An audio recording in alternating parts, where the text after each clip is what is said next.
오늘 토비아와 샬롬교회 수요 열린 성경 공부 새로운 시리즈를 시작을 하려고 합니다. 오늘은 제 옆에 제가 이제 혼자 앉아 있지 않고 제 옆에 김덕진 목사님 함께 자리하고 계십니다.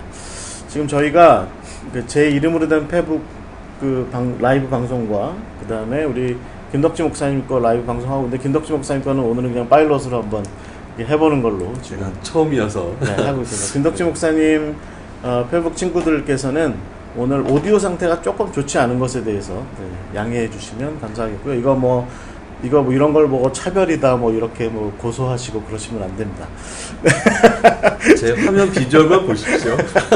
오늘 한번 이렇게 파일럿을 해보는 거고요. 저희가 토비아에서도 저희 그 페이지에서도 좀 보실 수 있습니다. 저희가 이제 앞으로 7주 정도에 걸쳐서 터키를 중심으로 해서 사도행전의 지명들을 중심으로 해서 제자들과 사도들이 어떻게 초대교회의 어떤 사역들을 펼쳐갔는지에 대한 그 이야기를 함께 나누고자 하는데요. 또 이 분야에 대해서는 현장 경험이 아주 풍성하신, 그래서 자칭 터키 전문가이시고 곧 터키 대통령에 출마하시려고 하신다는 소문이 있는데 땅부터 사야 됩니다. 네. 국적을 그쪽으로 먼저 옮기셔야 그래야 되겠죠. 또 전문가라고 하는 표현은 너무 과한 표현이고요. 이제 이스라엘 안내를 하면서 성서의 땅이라는 것은 사실 이스라엘에만 국한되지 않기 때문에 예수님과 또 예언자들 또 이야기가 있다면 반면에 그 복음이 전달되고 또 확장된 땅들이 있잖아요. 그러니까 그런 것이 이제 터키를 중심으로 해서 그리스 그 주변 지역이어서 예루살렘 또 그리고 터키를 같이 볼 수 있다면, 안내할 수 있다면 참 좋겠다, 이런 마음으로 이제 좀 시도를 했던 거고요.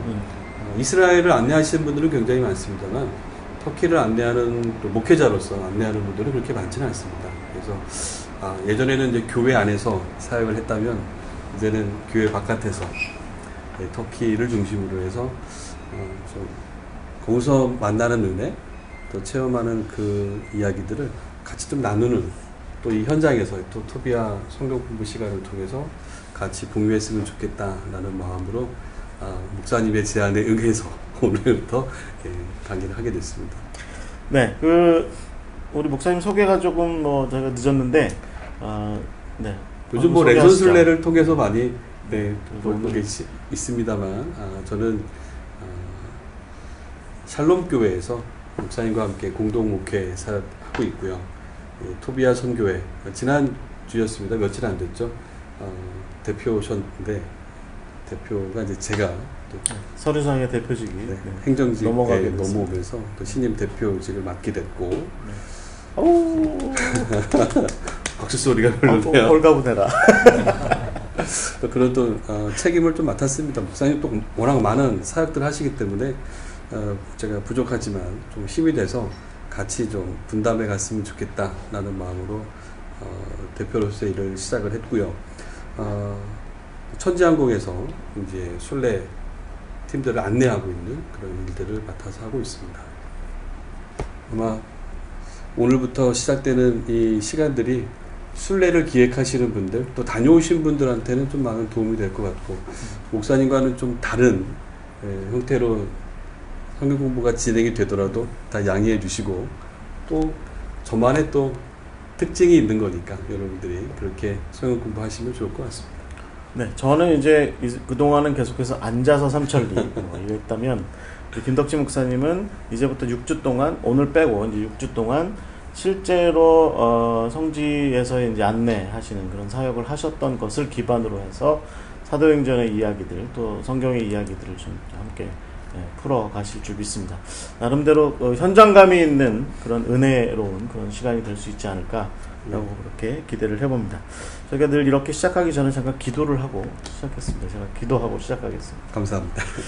하나님 은혜를 감사드립니다. 오늘도 우리 샬롬교회와 토비아 선교회가 주의 말씀 배우고 주의 말씀을 익히고 주의 말씀하신 그 뜻대로 살아가고자 우리가 다시 한번 모였습니다. 주님 이 자리 가운데 은혜를 허락하여 주시고 은혜의 말씀 되게 하시고 큰 깨달음 있게 하시고 변화에 대하여서 주께서 이루시는 복음으로 인한 변화에 대하여서 우리가 순종하며 나아가는 귀한 시간 될 수 있도록 인도하여 주시옵소서. 아멘. 오늘부터 이렇게 함께 하실 우리 김덕진 목사님 주님께서 축복하여 주시고 은혜를 더하여 주시며 그 입술을 통하여서 증거되는 주의 말씀 우리에게 은혜가 되게 하시고 우리의 변화에 깊은 어떤 방향타가 될 수 있도록 주님 주장하시고 인도하여 주시며 이 시간에 진정한 주인 되어 주시옵소서.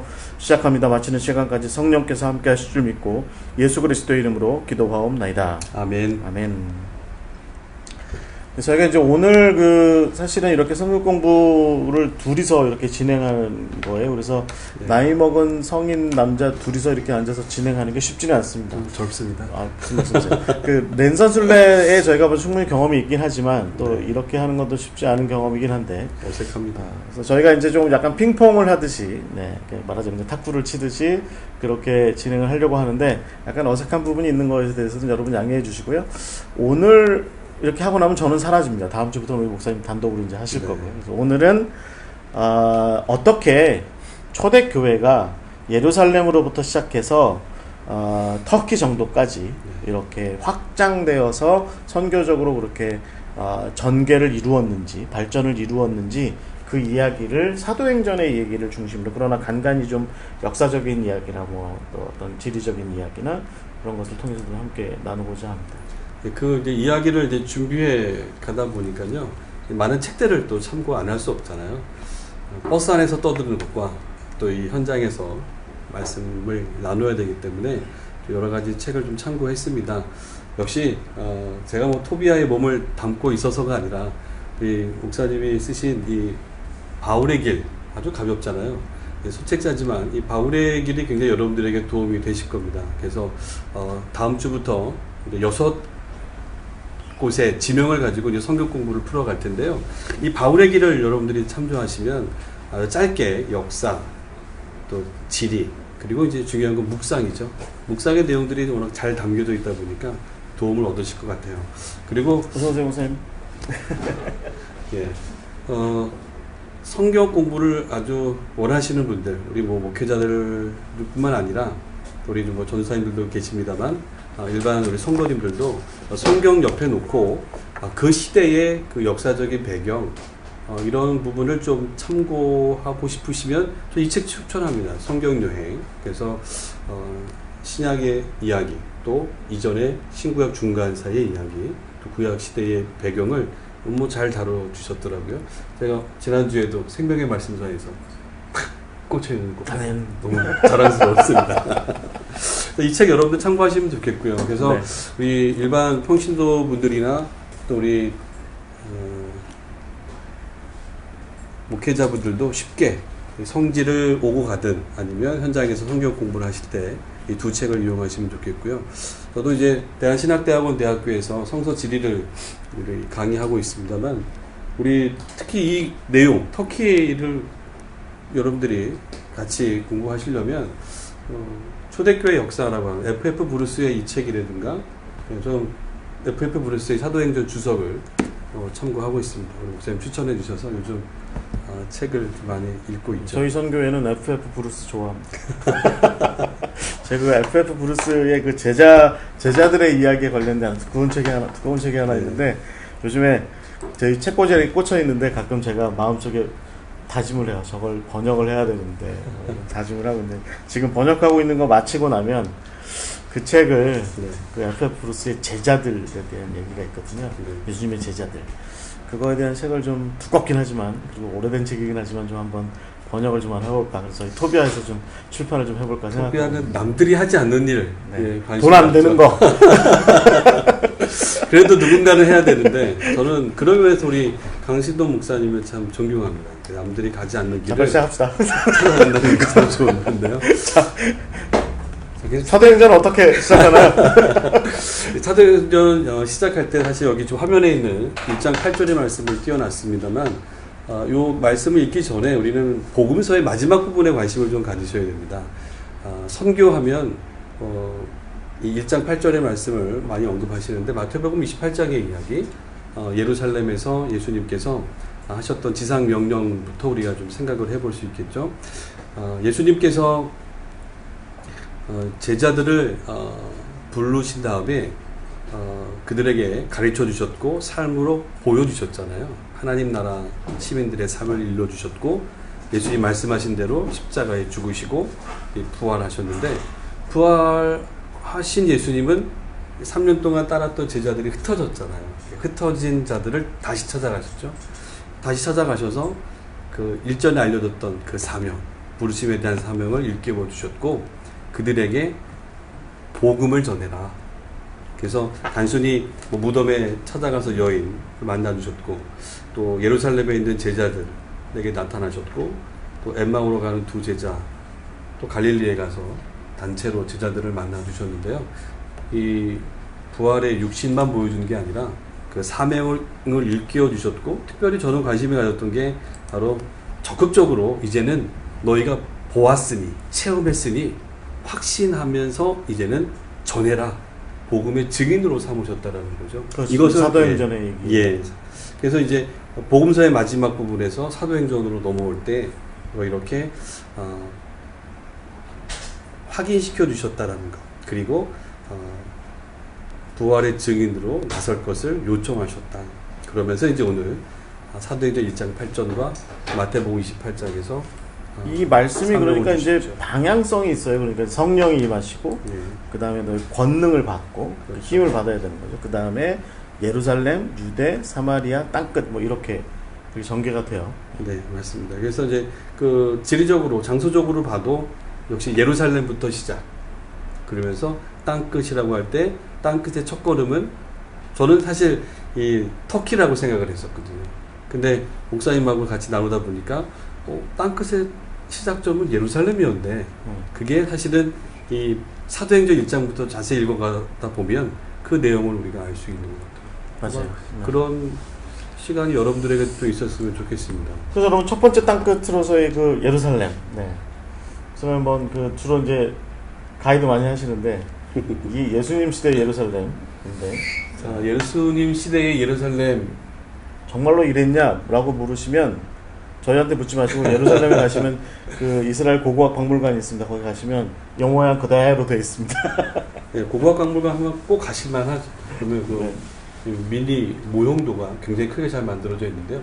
자, 예루살렘 예수님 당시 때 모습이 저쪽이 북쪽이 되겠고요. 이쪽이 남쪽, 동쪽이죠. 자, 예루살렘 성의 동쪽입니다. 동쪽에 바로 1번으로 표기되어 있는 예루살렘 성전이 있었던 거죠. 이쪽 동쪽에 있고 동쪽 너머에 감람산이 있었다는 거죠. 감람산 하면 벌써 우리가 아까 읽었던 1장 8절의 장소잖아요. 예수님이 11번이라고 하는 거 여기서 많은 제자들이 보이는 곳에서 지상 명령을 주시고 승천하신 자리가 감람산. 그리고 그 아랫부분이 겟세마네. 골짜기가 형성되어 있습니다. 여기 13번. 여기가 바로 성전의 예루살렘 성의 동쪽에 있는 기드론 골짜기. 반대편 서쪽에는 흰돔의 아들 골짜기가 있죠. 그래서 동서로 골짜기가 형성되어 있는 해발 840m 고지, 되게 높은 곳에 있는 요새와 같은 지역이 예루살렘이었다.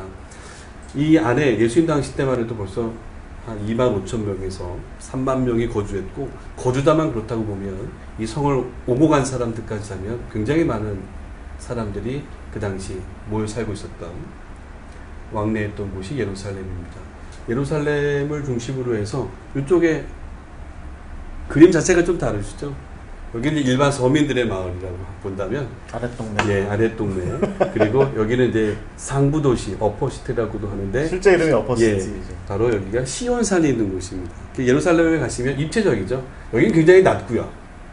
여기 굉장히 높은 지역입니다. 그래서 높은 곳에 시온산이, 성전이 있는 곳은 성전산이라 불리고 있는 곳이고 너머에는 감람산이 있었던 거죠.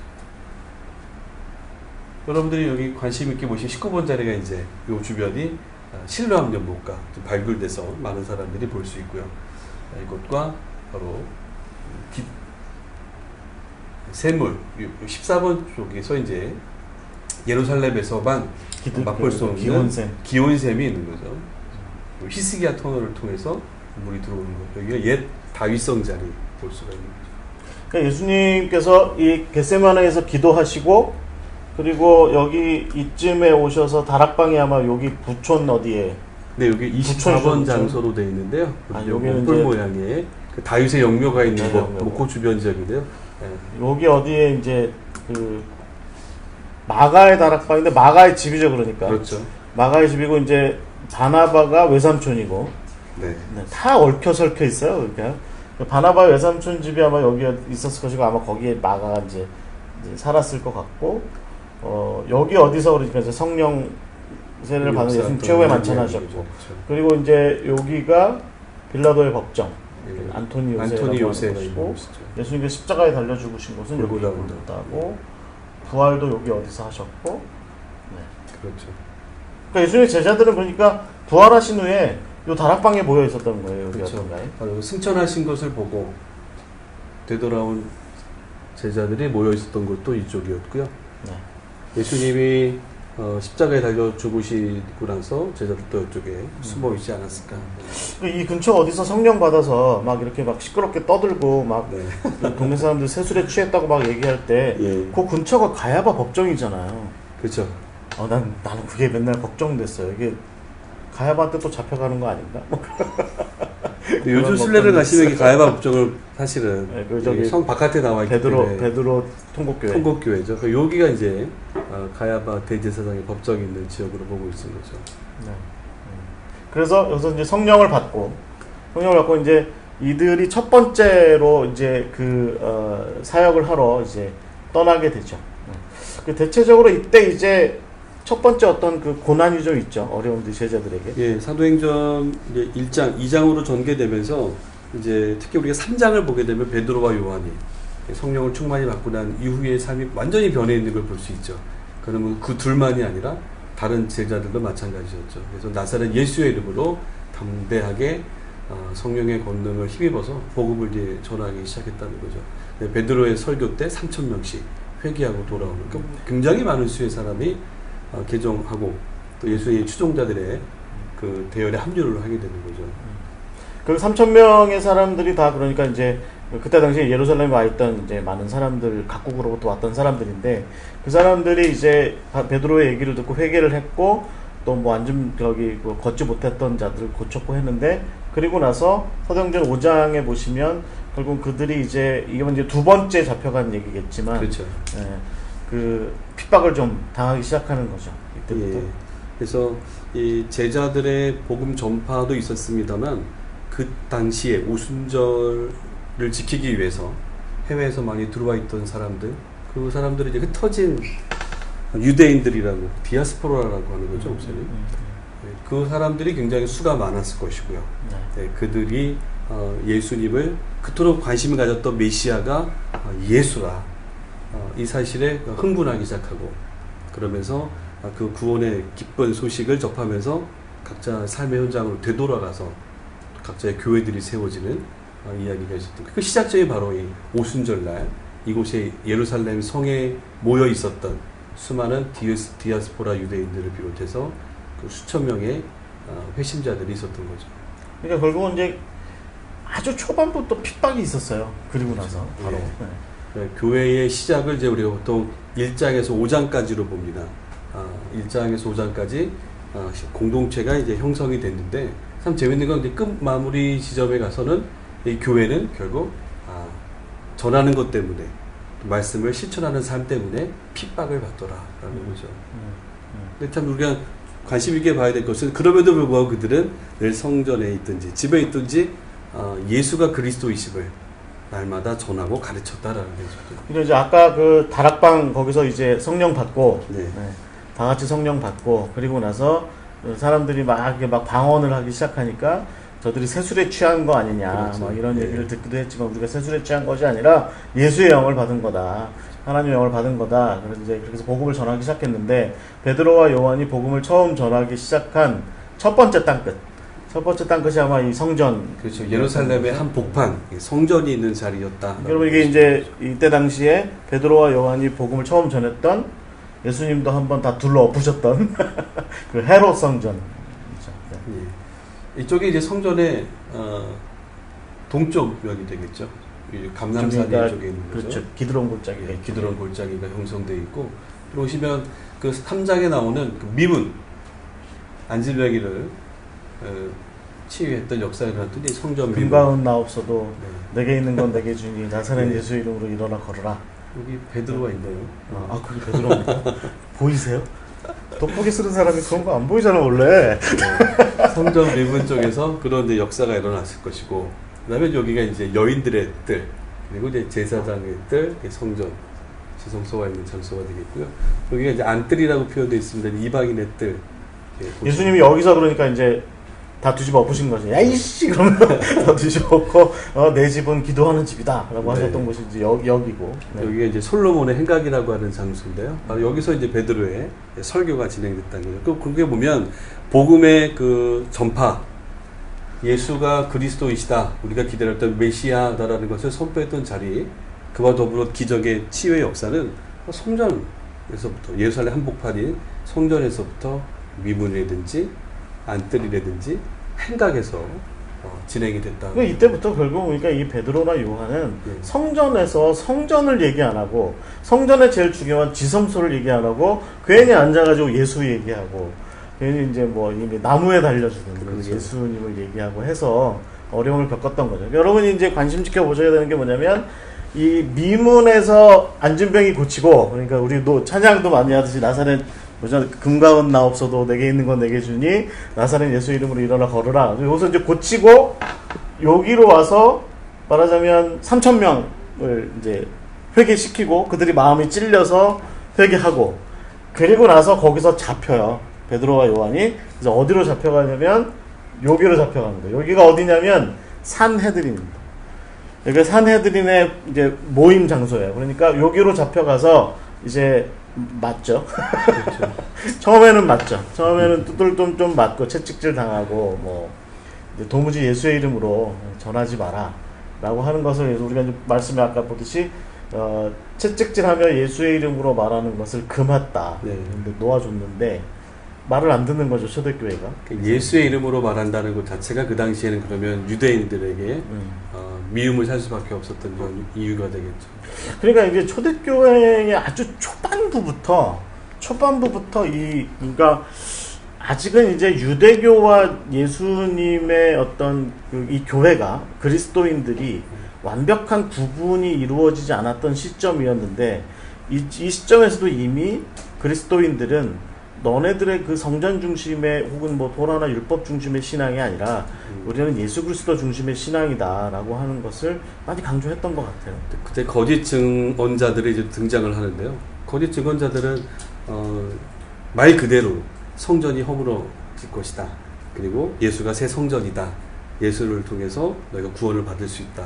성전을 기반으로 구원을 받고 모든 활동이 전개됐던 그 시대에 예수님의 이런 표현들은 완전히 그 사회를 혼란스럽게 만드는, 특별히 유대교회 전통을 무시해버리는 그런 이야기이기 때문에, 뭐 예수님도 사실은 내가 너 다음을면 내가 3일 만에 다시 짓겠다라고 이렇게 말씀하셨던 부분도 있으니까 뭐 그들이 거짓 증언을 한 건 아니고 그러니까 아마 이렇게 갔던 것 같아요. 저 성경을 읽으면서 말 그대로 성전이 물론 이제 무너졌습니다만 그 무너짐은 그걸 잘 이해를 시키기 위해서 잘 의미를 해석해서 아마 스데반이나 베드로는 설명해 가지 않았을까라는 거죠. 저는 이 사도행전 4장의 의미가 굉장히 와닿아요. 그러니까 베드로와 요한이 안진뱅이 그 날 때부터 걷지 못하는 사람을 고치고, 그리고 이제 여기 솔로몬 행각에서 전하다가 이제 체포돼서 잡혀 들어가서 이제 성전 아마 이 지하 어딘가에 가서 막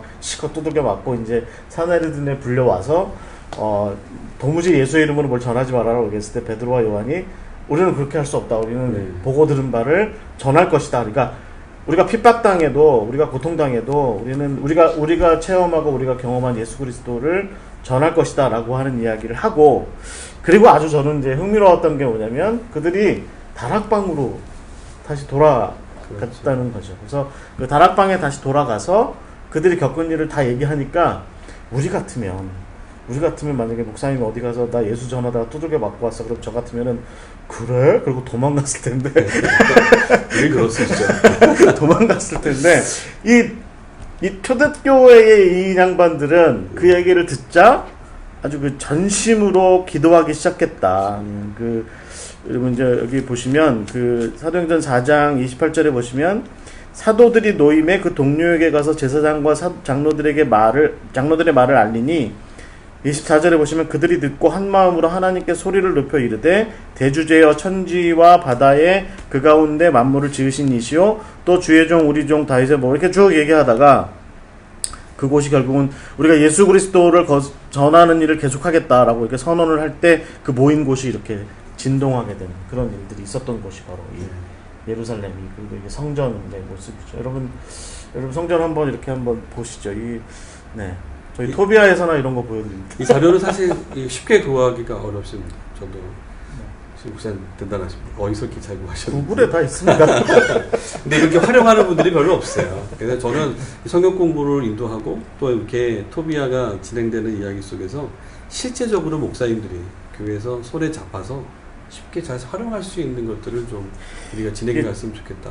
내친김에 한 가지 말씀드리면 저 이제 안토니우스 요새. 예. 안토니우스 요새가 저기 저렇게 이렇게 세워진 이유가 저기 망대가 이렇게 있잖아요. 그러니까 저 망대가 이렇게 있는 이유가 뭐냐면 이 성전을 항상 감시했던 거예요. 이제 로마 군인들이. 그러니까 빌라도 법정인데 저기가.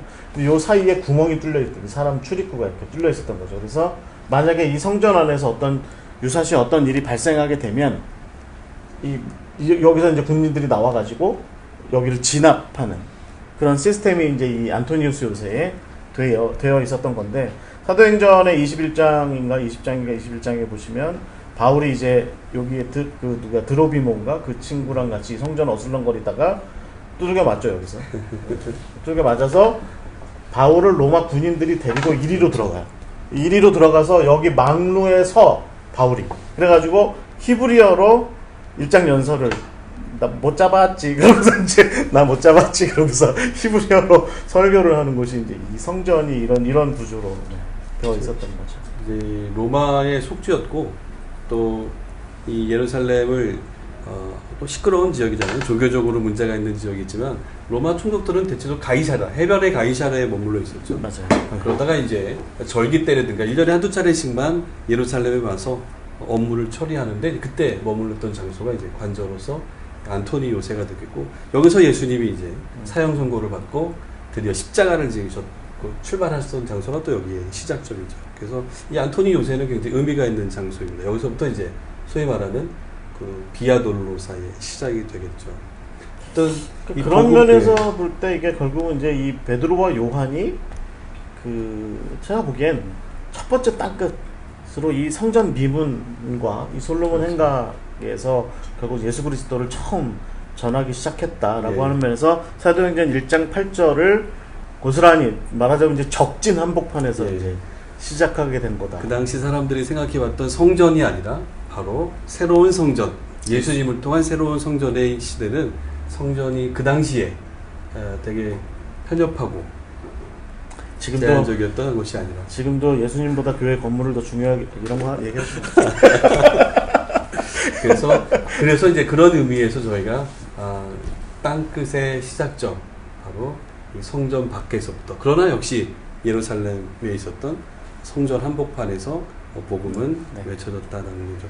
이렇게 교회 탄생과 복음의 확장은 결국 이제 박해를 불러왔다라는 거죠. 그래서 우리가 이제 6장부터 쭉 스데반의 등장에 이제 관심을 가질 수 있는데 6, 7, 8장에 보면 스데반이 등장을 해서 복음을 전합니다. 하지만 이제 그의 설교 이후에 스데반이 붙잡혀가고 순교를 당하게 되는데 사실 재밌는 표현이 그 6장에 보면 그 스데반이 복음을 전할 때 그들에게 찾아와서 논쟁했던 사람들 자유민의 회당 이런 표현이 등장하더라고요. 목사님 한번 The Synagogue of the Freedmen이라고 이제 보통 돼 있는데 이게 이제 흥미로운 얘기예요. 그러니까 여러분 예루살렘에 회당이 그때 당시에 많았어요. 이게 아이러니하죠. 그러니까 원래 회당이라고 하는 것은 성전에서 예배하지 못했던 유대인들이 그렇죠. 이제 멀리 어디 이제 디아스포라 된 유대인들이 그 각자 자기 살던 곳 페르시아든 뭐 어디 마케도니아든 뭐 어디든 그곳에서 이제 그들이 10명의 유대인들이 모였을 때 그들끼리 유대교적 어떤 회집이 가능한 장소로서 회당을 만드는 게 그게 일반적인 상례인데 예루살렘에 성전이 있잖아요. 그렇죠. 그럼 성전에 모이면 되는데 그런데 예루살렘에 그때 당시에 예수님 시대에 예루살렘에 회당이 200개 이상 있었어요. 이게 흥미로운 얘기입니다. 그 중에 하나가 이 자유민의 회당이라고 하는 건데, 그러니까 말하자면 이제 이 자유민의 회당을 보면 그때 당시에 예루살렘에 이 회당들이 200개나 있었던 것의 이유를 좀 이해할 수 있는데, 이 자유민이라고 하는 이름이 붙여진 사람들이 어떤 사람들이냐면, 그러니까 주전 64년, 65년에 폼페이우스가 이제 예루살렘을 점령하는데, 이 사람이 사실은 무혈 입성하거든요. 뭐 그냥 들어갔더니 지들끼리 내전하고 있었던 거예요. 그래가지고 대충 한쪽 잡아채고 한쪽 조용히 하라 정리하고, 유명한 게 이제 이 폼페이우스가 나중에 그 성전에 들어가가지고 성전 회막 그 중간에 그러니까 휘장 가려놓은 거 거기서도 얼굴 이렇게 집어넣어 보잖아요. 유명한 얘기 있잖아요. 근데 그때 무혈로 입성을 했는데 뭐 좀 진압은 좀 했겠지만 이제 내가 이제 예루살렘을 점령했는데 그냥 지나갈 수 없잖냐. 그래서 전리품들을 좀 챙기는데 그때 이제 일단의 유대인들을 좀 잡아가요. 그래가지고 이 사람들을 다 이제 말하자면 뭐 상례죠. 그때 이제 다 이제 노예로 팔아서 돈을 좀 챙긴 거죠. 이 폼페이우스가. 그래가지고 팔았는데 이 팔린 사람들이 나중에 한 세대쯤 지난 다음에 로마에 의해서 다시, 그러니까 이제 아마 제 생각엔 헤롯의 영향이 컸을 것 같은데, 헤롯이 로마의 당시 국제사회에 굉장히 명망을 떨치기 시작하면서 아마 유대인들이 조금 이제 좀 격이 좀 올라가는데, 이때 이제 해방이 돼요, 이 사람들. 그래서 아마 정확하진 않은데, 로마 시민권도 얻었겠죠. 그래가지고 우리가 알고 있는 뭐 예를 들면 뭐 그레테라든가 아니면 또 구레네라든가 구브로라든가 이런 데에 이제 흩어져서 이제 살다가 그 자손들이 예루살렘에 와요. 바울처럼 길리기아에 살던 다소에 살던 바울이 예루살렘에 와서 이제 공부하고 수학했던 것처럼 이 사람들이 이제 예루살렘에 와서 말하자면 자기네끼리 향후의 모임을 하나 이렇게 만든 건데 그 이름은 회당이라고 이렇게 한 거죠. 다른 회당들도 다 이런 식이었습니다. 이런 흩어졌던 지역의 출신들이 각자의 회당에서 거주하면서. 근데 이제 그렇게 해서 디아스포라 됐던 유대인들이 이 예루살렘에 회당을 차리고서 활동을 할 때 보여주는 태도가 생각보다 굉장히 보수적인 경향이 많은 거죠. 대표적으로 그러면 힐렐 같은 사람도 이제 유명한 그 바벨론 출신의 랍비였잖아요. 그러니까 이 사람이 예루살렘에 왔을 때 뭐 이런 거죠. 야, 내가 바벨론에 있으면서 성경을 많이 연구했는데 너네가 예루살렘이 우리 여호와 하나님께서 계신 성전이 있는 곳이고 그런 우리 신앙의 중심지인데 신앙을 이따위로 하면 안 되지.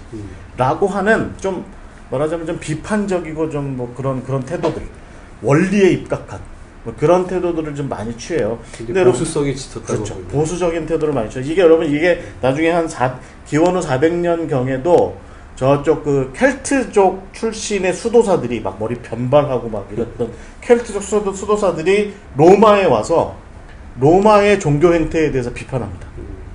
야, 너네 이렇게 하면 안 돼, 막 비판해요. 똑같은 비슷한 양태가 그 디아스포라 유대인들의 회당을 중심으로 이런 일이 있었는데, 이 사람들이 이제 예수님의 제자들이 곳곳에서 이제 전도 활동을 하고 다니는 걸 가만히 들어보니까 이제 종교적인 얘기를 많이 하니까 불러다가 우리가 한번 들어보자. 부른 사람이 이제 스데반이었던 거죠. 그 다음 얘기 뭐 목사님 잘 아시나요? 그 사람들은 종교적으로도 굉장히 보수성을 띠고 있었습니다만 한편으로는 흩어져 있던 로마의 속주에서 자유민으로 왔다면 로마의 시민권을 갖고 있었던 거죠. 아마도. 네. 그렇다고 본다면 언제든지 예루살렘을 떠날 수 있는 막강한 시민권을 가지고 요즘으로 치면 미국 시민권을 가지고 우리나라에 와서 활동하다가 우리나라 전쟁 나면 네. 안녕 그러고 미국 비행기 타고 날아가는 뭐 그렇기 때문에 아마 그 당시에 예루살렘에서 이 사람들에 의한 횡포, 보이지 않는 그런 권력 뭐 그런 게 있었을 것 같아요.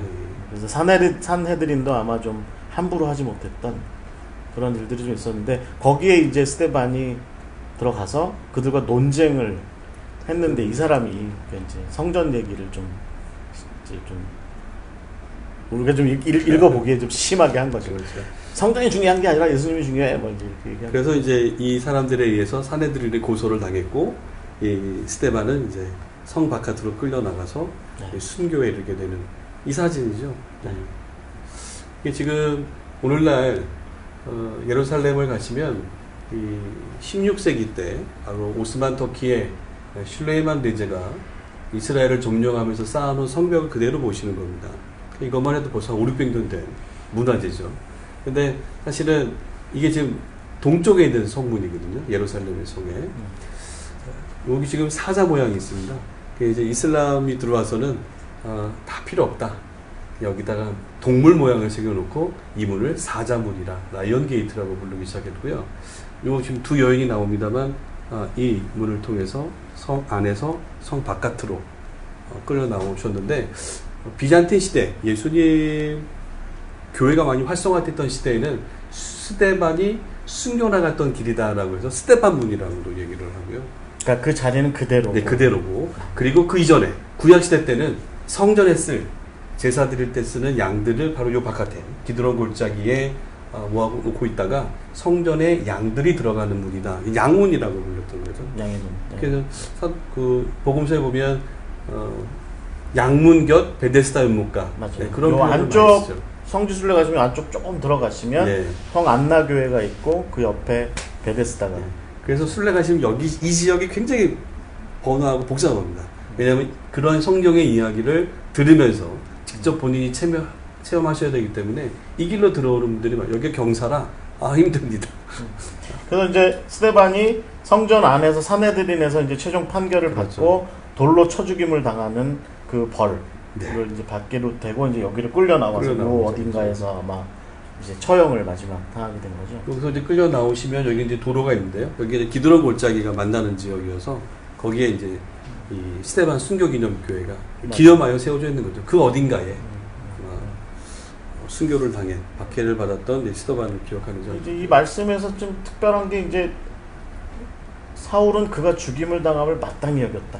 이렇게 이제부터 우리가 사울, 그렇죠. 바울이 등장하게 그렇죠. 되죠. 근데 왜 사울은 그 스데반의 그 또 기독교 그 신앙인들 그 예수를 추종했던 사람들의 그런 핍박 당하는 모습 또 스데반이 죽임 당하는 걸 너무 자연스럽게 마땅히 여겼을까? 아까 그 자유민들의 이야기 속에서 우리가 풀어갈 수 있는 거죠. 아마 이제 제가 보기에는 신명기서에 나와 있고 또 이제 우리가 구약 성경을 읽다 보면 왜 구약 전투 많이 하면 보통 그 나라 왕이나 이런 사람들 목 쳐가지고 나무에다가 걸어두잖아요. 예.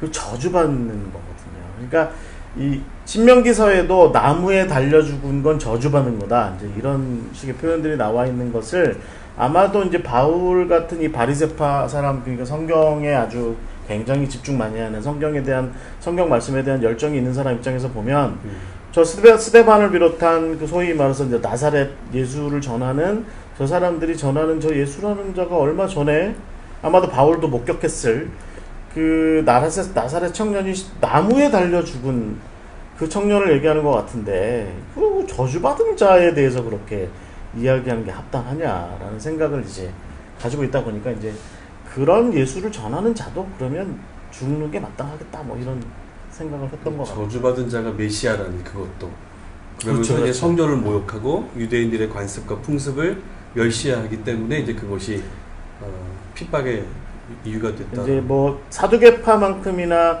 성전에 대해서 지극한 관심이 있었던 건 아니겠지만 예.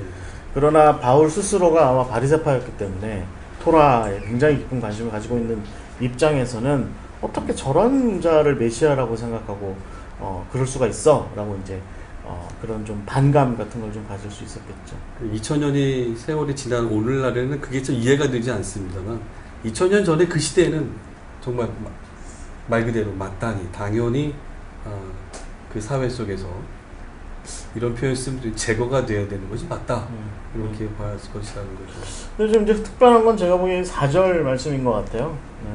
그래서 이제 뭐 이제 바울이 이제 본격적으로 이제 박해의 작업에 몰두를 하기 시작했고 아까 말씀하신 대로 예루살렘에 있는 아마 그 유대 지역에 있는 많은 그 예수를 믿는 사람들을 다 잡아다가 소위 여기 이제 말한 대로 그냥 잔다리를 밟은 거죠. 그냥 자잘하게 밟아가면서 예. 지려 밟으면서 다니면서 다 잡아 죽이고 뭐 잡아 체포하고 이런 일들을 했는데, 그런데 이제 사도행전의 누가의 관점은 굉장히 특별해요. 그러니까 그렇게 해서 사람들이 흩어지게 됐는데, 그 흩어진 사람들이 두루 다니며 복음의 말씀을 예. 전하는 거죠. 그래서 이제 8장을 이제 우리가 전 포인트로 해서 교회의 시작은, 복음의 전파는 동전의 양면처럼 바로 핍박을 불러일으켜 왔는데, 이 핍박과 동시에 아주 아이러니한 다양한 특징을 갖는데 어쨌든 복음이 전해지는 계기가 됐다라는 거죠. 네. 핍박과 복음의 전파는 네, 이 같이 스데반 문에서의 스데반의 아주 상징적인 첫 순교의 예. 그 사건 이후에 결국 우리가 이제 좀 관심 있게 지켜봐야 될 이야기가 사도행전의 그 다음 얘기가 이제 8장부터 이제 보면 그 스데반의 이제 사역은 거기서 이제 마무리됩니다만, 그 영향으로 인해서 드디어 예루살렘에 있던 제자들이 드디어 예루살렘을 떠난다는 데 큰 의미가 있어요. 예루살렘을 넘어서는 이야기.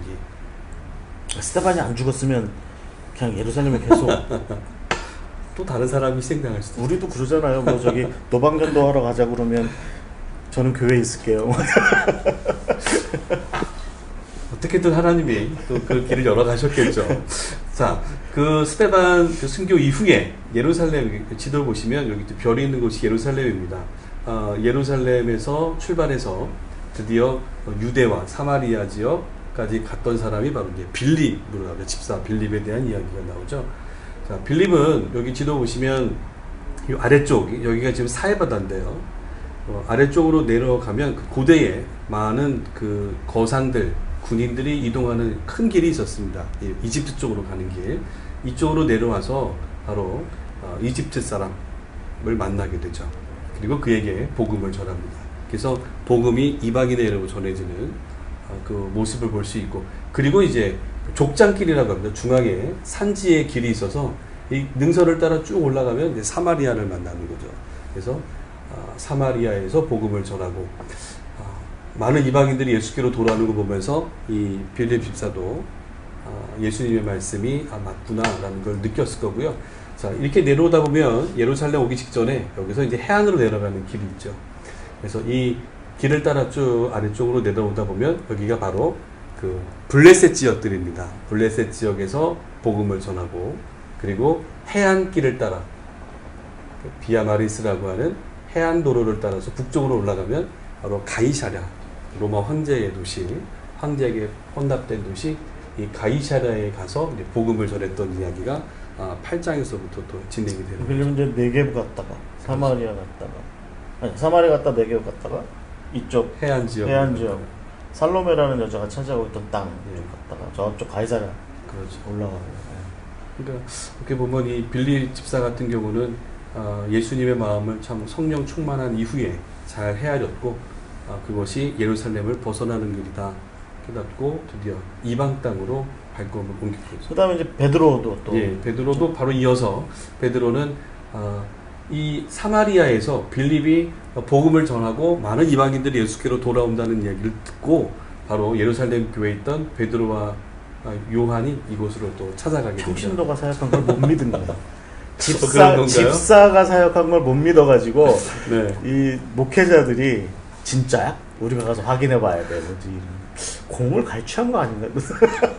우리가 혹시 그런 거 아닌가요? 그만큼 그 당시에는 이 이방인에게로 발걸음을 띈다는 것 자체가 굉장히 쉽지 않았어요. 평생 유대인으로 살아왔던 이들에게 이방인들을 향한 복음의 접근은 참 제자였지만 쉽지 않았을 것인데, 바로 평신도였던 이 빌립이 그 문을 열었다는 게 참 도전을 받을 수 있는 장면이에요. 일단 베드로와 요한은 이 사마리아에 가서 복음을 전하고 다시 그들을 위로하고 격려하면서 이제 신앙 공동체가 형성이 됐던 거죠. 그래서 예루살렘을 떠나 온 유대와 사마리아와라고 하는 지역들이 드디어 이제 베드로는 요파 쪽으로. 그렇죠. 그리고 요바에 내려가서 시몬 복음을 전하고 무두장이 집에 있다가 거주하다가 가이사랴에 가서 드디어 고넬료의 가족을 우리가 또 만나면서 완전히 이방인의 첨단이라고 예. 얘기할 만한 그 로마 군인 퇴역한 군인 백부장 코르넬리우스. 그렇죠. 코르넬리우스에게 가서 복음을 전하죠. 그래서 이 유대인들의 중심점이었던 예루살렘을 넘어섰다라고 하는 것들이 이제 의미가 있는 거죠. 사도행전 2장에 사실은 이제 그 우리가 천하 만국으로부터 왔던 유대인들이라고 하는 그 표현이 사실은 이제 우리한테 굉장히 관심 있는 얘기가 되죠. 예, 우리가 이제 성경 공부를 이제 하면서 관심 있게 봐야 되는 것이 그러면 12제자와 다른 제자들을 통해서 복음이 확장됐느냐라고만 볼 것이 아니라 그 예루살렘에 들어와 있었던 또 다른 사람들이 있었다라는, 숨겨져 있는 사람들이 있었다라는, 그 마음이 찔렸던 사람들. 그렇죠. 그런 사람들에 의해서 복음은 또 확장되어져 가는, 폭발적으로 전파되었다. 그 사람들을 이제 디아스포라 유대인들이라고 보면 되는 거죠. 그 디아스포라 유대인들이 대체적으로 이제 이때 뭐 아마 오순절 어간에서 항상 뭐 예루살렘에 와 있었겠지만, 순례로 와 있었겠지만, 이제 이렇게 와 있던 사람들이 이때 이제 베드로의 얘기, 그다음에 초대교회 사도들의 얘기를 듣고 회심하고 그리고 각자 자기 고향 땅으로 돌아가서 아마 사도들이 본격적으로 사역을 나가기 전에 이미 교회들은 이미 형성이 많이 되어 있었을 것이다라는, 그것이 이제 우리 FF 브루스님께서도 말씀하시고 또 많은 학자들도 그렇죠. 그렇게 이게 대표적인 게 여러분 아시는 그 아굴라와 브리스길라, 그분들도 결국 이제 이때 아마 예루살렘에서 회심했던 사람, 그 다음에 우리가 알고 있는 그 구레네 사람 시몬의 아들 누구 알렉산더, 뭐 이런 친구들도, 이런 사람들도 아마 나중에 다 로마 쪽으로 가서 로마 교회의 어떤 일원들이 되고 뭐 이런 일들이 있었던 걸 보면, 그러니까 이제 우리가 사실은 내가 하나님의 사도인데 자랑할 일이 아니에요, 그죠? 나만이 아니라.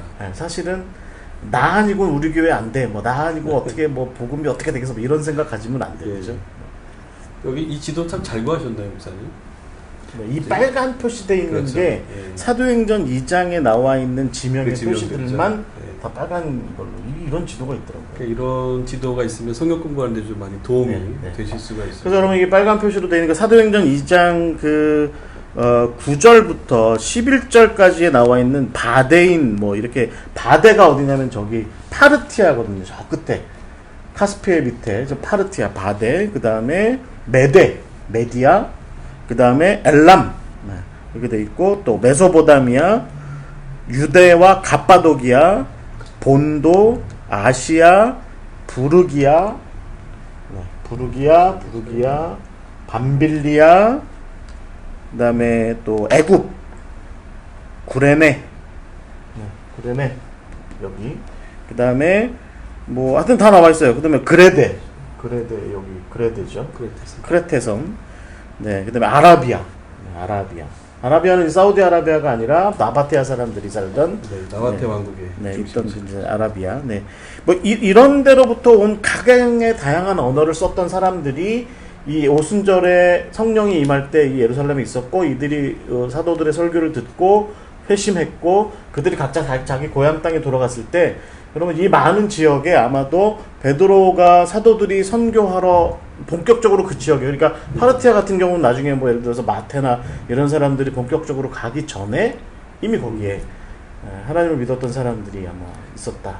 복음의 확장을 이 두 루트로 볼 수가 있겠네요. 그래서 핍박 때문에 흩어진 사람들에 의해서 복음이 확장되었을 수도 있고, 오순절 성령의 임재를 체험하면서 사도들의 이야기를 듣고 개종한 사람들이 자기 고국으로 되돌아가서 각자의 예루살렘에서 느꼈던 그 신앙 체험을 가지고 각 가정을 중심으로 해서 신앙 공동체가 형성이 됐고, 너무 확실한 체험이었고 너무 독특한 이번 6월절이었기 때문에 그들은 이 빨간색이 있는 이 전 지역으로 흩어져서 기독교 신앙이 점점 자리매김하고 있었던 것이죠. 두 가지로 우리가 볼 수가 있겠네요.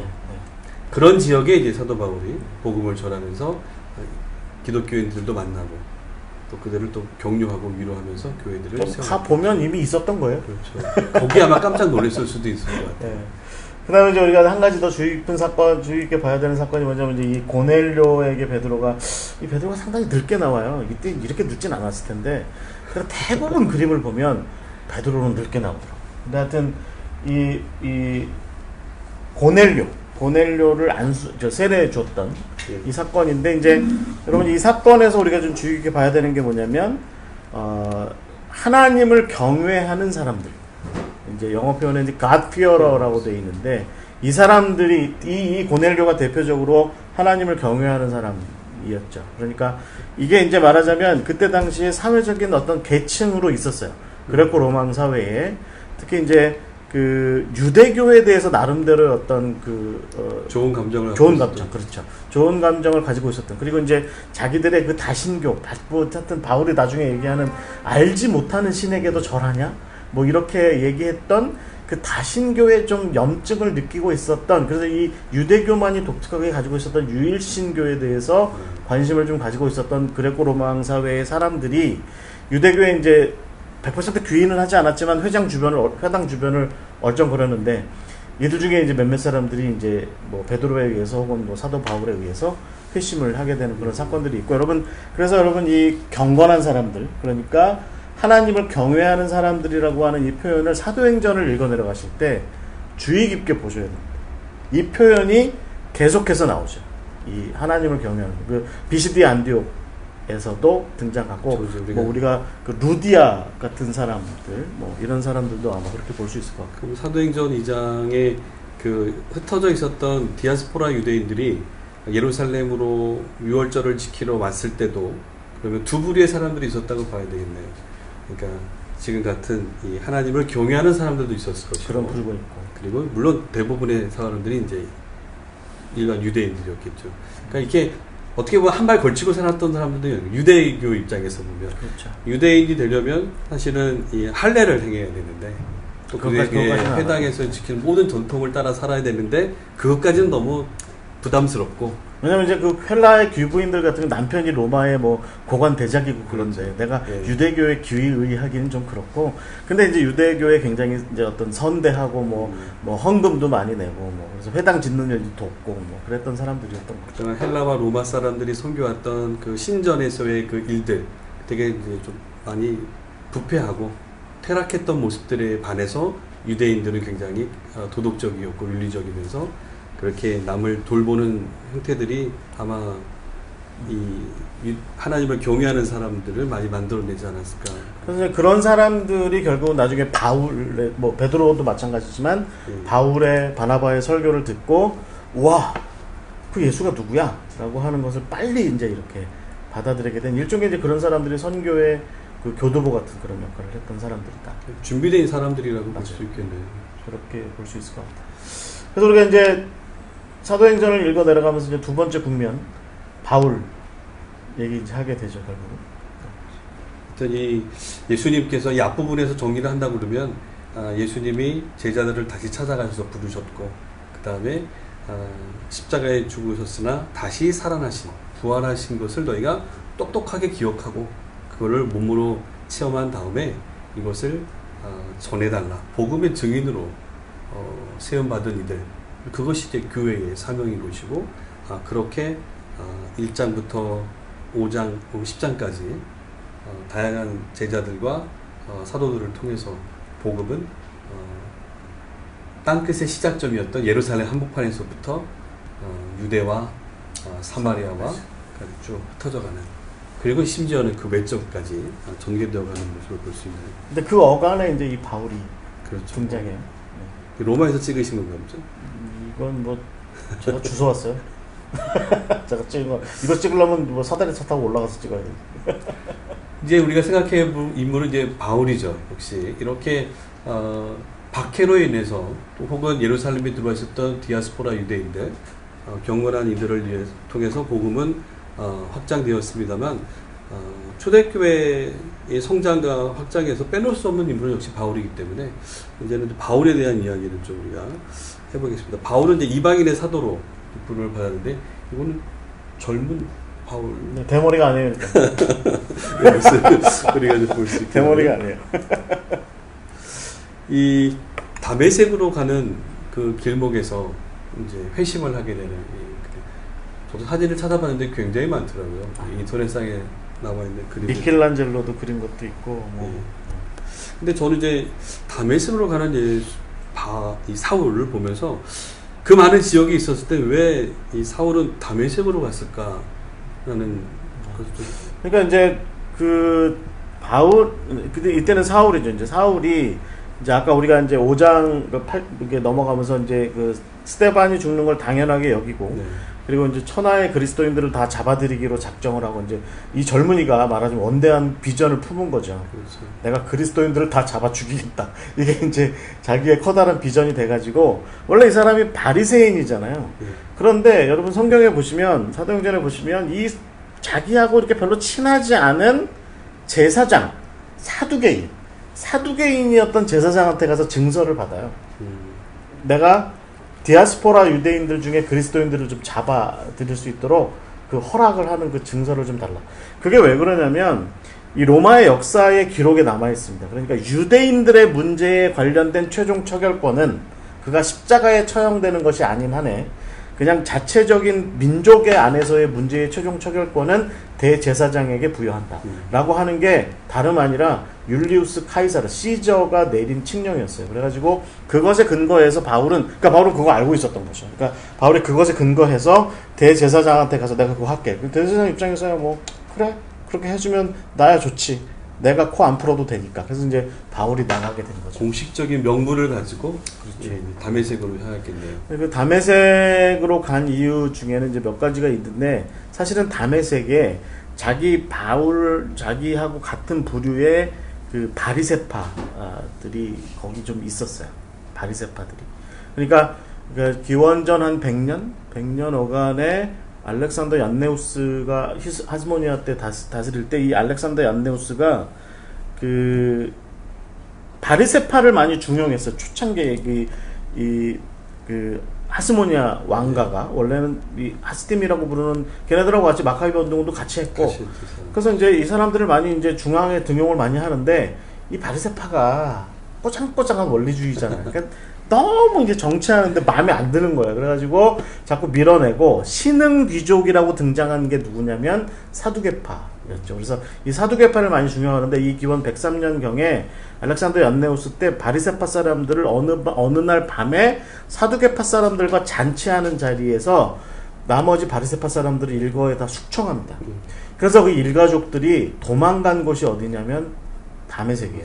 그래서 이 같은 바리새파 사람 입장에서 바울도 이제 첫 번째 어떤 박해 예정지로 선택한 것이 자기 동료들이 있는 곳 거기 이제 다메섹에 간 거죠. 가다가 이제 공식적인 명분도 얻었고 함께할 이제 동지들이 필요했던 거고. 근데 참 재미있는 게 있더라고요. 이 역사적인 그 상황 속에서 사두개인들과 바리새파는 이렇게 사실은 등을 돌리고 있을 때도 있고 같은 유대인의 입장에서도 그래서 서로 각자가 좋은 관계는 아니었을 텐데 하나의 정치적인 이슈 때문에 같이 또 하나가 되는 그게 바로 예수의 추종자들을 박해하는 일에도 마음을 같이 했다라는 거죠. 맞아요. 네. 뭐 원래 그럴 때는 그러니까 그 악을 도모할 때는 악인들끼리 연합을 또 뭉치는 거. 예수님 잡혀가시던 날 밤에도 결국에는 로마와 바리새와 사두개와 또 열심당원 뭐 다 연합해서 평소에는 밥도 같이 안 먹던 사람들이 예수 하나 잡자고 연합해서 사글이 몰려들죠. 예수님의 그 메시지와 예수님의 그 새로운 하나님 나라의 운동은 결국 그 당시의 권력자들 사회적인 기반을 갖고 있었던 사두개인들이든 그 다음에 바리새인들에게 모두에게 영향을 미쳤고 그들에게는 곱지 않은 시선으로 밖에 볼 수밖에 없었던. 그렇죠. 그것 때문에 결국 그 사람들이 정치적으로 하나가 되었고 핍박에 힘을 쏟았다. 이렇게 정리해 볼 수가 있겠네요. 그렇죠. 참. 그래서 여러분 주변에 사람들이 좀 이렇게 모여든다 싶고 여러분들을 적대시하잖아요. 그럼 여러분이 의인인 거예요. 자, 이제 이렇게 해서 이제 바울이 그 담에서 가는 길에 예수님 만나고 예수님으로부터 내가 너를 이방인의 사도로 세우겠다라고 하는 내가 핍박하는 예수다라고 하면서 네. 만났던 이 다메섹으로 가는 도상이죠. 이스라엘 성지순례 가시면 사실 도상이 멀리서 길만 뭐, 네, 그렇죠. 골란고원 쪽에서 있고 오늘날 시리아를 들어가면 참 좋은데 갈 수가 없기 때문에 그림으로만 여러분들이 볼 수밖에 없습니다. 치가라 하는 곳에 도착했을 때 치가가 그러니까 이제 스트레이트한 직선의 거리. 그렇죠. 네, 네. 아나니아를 통해서 이 사울이 눈을 뜨게 되고 그러면서 그쪽에 있었던 사람들에게 복음을 전하게 되고 이것도 많은 또 이제 문제를 일으키지 않나요? 그렇죠. 그래서 이 바울이라는 사람이 이제 예수님을 믿는 사람들을 체포하기 위해서 온 거고, 또 바리새인들 중에서나 혹은 뭐 이때 당시에 다메섹에 또 쿰란 종파 쪽 사람들도 다메섹 쪽에 와서 있었던 경우도 있었거든요. 그러니까 그런 사람들 중에 예수를 추종하는 사람들을 색출해서 이제 잡으러 온다라고 들었는데, 오히려 그가 갑자기 뭐가 이상해져가지고 눈은 멀었고 애가 어버버 해가지고 와가지고 이제 뭐 살려주세요 뭐 이러니까 이제 아나니아가 이제 아마 이제 뭐 우리 성경의 얘기대로 하자면 예수의 영이 나타나서 사울을 받아들여라 이제 이렇게 해서 거기서 이제 그리스도인이 되는 그 변화가 이제 일어나게 되는 거죠. 예루살렘에 있었던 유대인들에게도 적잖은 충격이지만 사실 예수를 따랐던 사람들에게도 충격이었죠. 맞죠. 네. 그렇죠. 그래서 사실 양쪽에서 다 안 받아들이죠. 그렇죠. 고린도서나서 이런 데 보면 나중에 바울이 그 갈라디아서에도 나오지만 네. 나중에 이제 그 예루살렘에 갔을 때 내가 만난 거는 뭐 예수님의 동생 야고보랑 뭐 시몬밖에 없다 뭐 이렇게 얘기하는 이유가 안 만나줬겠지. 만나면 혹시 너 저게 또 변절해가지고 우리를 죽이는 거 아닌가? 라는 생각을 했을 테니까. 또 그럴 것이 워낙 너무 잔멸하면서까지 맞아요. 예, 앞장섰던 사람이었기 때문에 그럴 수밖에 없었겠죠. 네. 그러니까 회심해서 되돌아서 예수를 만난 사람으로서 또 이제 사역을 한다는 것이 참 쉽지만은 않았을 것이다. 그래서 이제 결국 아라비아로 향했던 이제 바울의 이동 경로를 볼 수가 있죠. 여기는 지금 오늘날 요르단의 페트라입니다. 예. 네, 여러분 영화의 그 트랜스포머 2에 보시면 요 옆에 이제 로버트가 막 이렇게 날아다녔던 그 장소입니다. 여기 이제 알카진의 신전이 있는데요. 붉은색 바위로 되어 있어서 이제 페트라라고 하는데 요르단을 수행하시면 반드시 꼭 가봐야 될 장소입니다. 근데 바울이 이런 데 가서 그렇죠. 이런 데 가서 거주하면서 이제 뭐 복음을 전했을 것이다라고 이제 일반적으로 우리 학자들은 아주 전통적인 해석은 사실은 바울이 예를 들어 이제 광야 같은 데로 나갔으니까 네. 3년 동안 혼자서 동굴속 같은 데 살면서 무슨 모세처럼 십계명 돌판 하나 새기고 나온 거 아니냐 뭐 그런 얘기를 하지만 또 우리 FF 브루스 같은 분들은 또 그렇게 얘기 안 하죠. 네. 가만히 안 있었을 거다. 예, 왜냐면 이 그 요르단의 페트라는 그 당시 거상들이 지나가는 왕의 대로 큰 길에 있었던 도시고요. 가서 보시면 굉장히 이런 아주 척박한 땅의 오아시스 지역입니다. 굉장히 낮은 지역이어서 이 주변에 흘러내려오는 샘에서 흘러내려오는 물들이 고여 있는 곳이어서 이 광야길을 걷는 사막길을 걷는 사람들에게는 반드시 들려야 되는 도시였죠. 그러니까 이 바울이 이 아라비아로 갔다면 그 몇 안 되는 도시, 그 물이 있는 큰 도시로 형성됐었던 도시를 갔을 것이고 그 당시가 이제 나바트 왕국, 나바테한 사람들이 이 요르단 지역을 점령하고 있었기 때문에 그들의 수도였던 이 페트라에 들어갔을 것이다. 이렇게 우리가 갔을까요? 저는 갔을 거라고 얘기를 하고 순례대 안내를 하고 있습니다. 그 근거를 이제 우리가 갈라디아서 1장과 고린도후서 11장을 가지고 저는 이제 풀어갑니다. 왜냐하면 이 고린도후서 11장 32절 말씀을 보게 되면 다메섹에서 이 머물러 있던 이 사도 바울을 아레다 왕의 구관들이 나를 잡으러 왔다. 그래서 그 어려운 순간이 또 어렵게 빠져나갔다라고 얘기하는데, 밧줄에 내려가지고. 예, 그 아레다 왕은 사실 아레다 4세 임금을 얘기하는 거고, 아레타스 4세. 그래서 이 아레다 왕이 바로 이 나바테 왕국의 왕이었고, 왕이 당연히 수도에 머물러 있었겠죠. 그래서 아마도 우리가 사도 바울 이제 1차, 2차 전도 여행 때 만나는 그런 대도시에서 이방인들이 모여 사는 이런 신전들을 중심으로 많은 사람들이 오고 가는 큰 도시에서 복음을 전했을 사도 바울을 연상한다면 충분히 이곳에서 그가 만난 예수님을 전하지 않고서는 견딜 수 없었을 것입니다. 그러니까 뭐 한 3년 동안 세월 동안에 바울이 나름대로 자기가 알고 있는 율법과 이제 그 구약 성경을 근거로 해서 예언서들을 근거로 해서 시편의 이야기들을 근거로 해서 예수님의 사역의 의미들을 충분히 반추해서 되살리고 나서 동굴에서 이제 팍 깨닫고 나서 이제 그거 입이 간질간질해 가지고 못 견뎌서 아마 나가서 복음을 전했을 거다. 사에서 어떤 분 얘기하시다가 뭐 빚졌나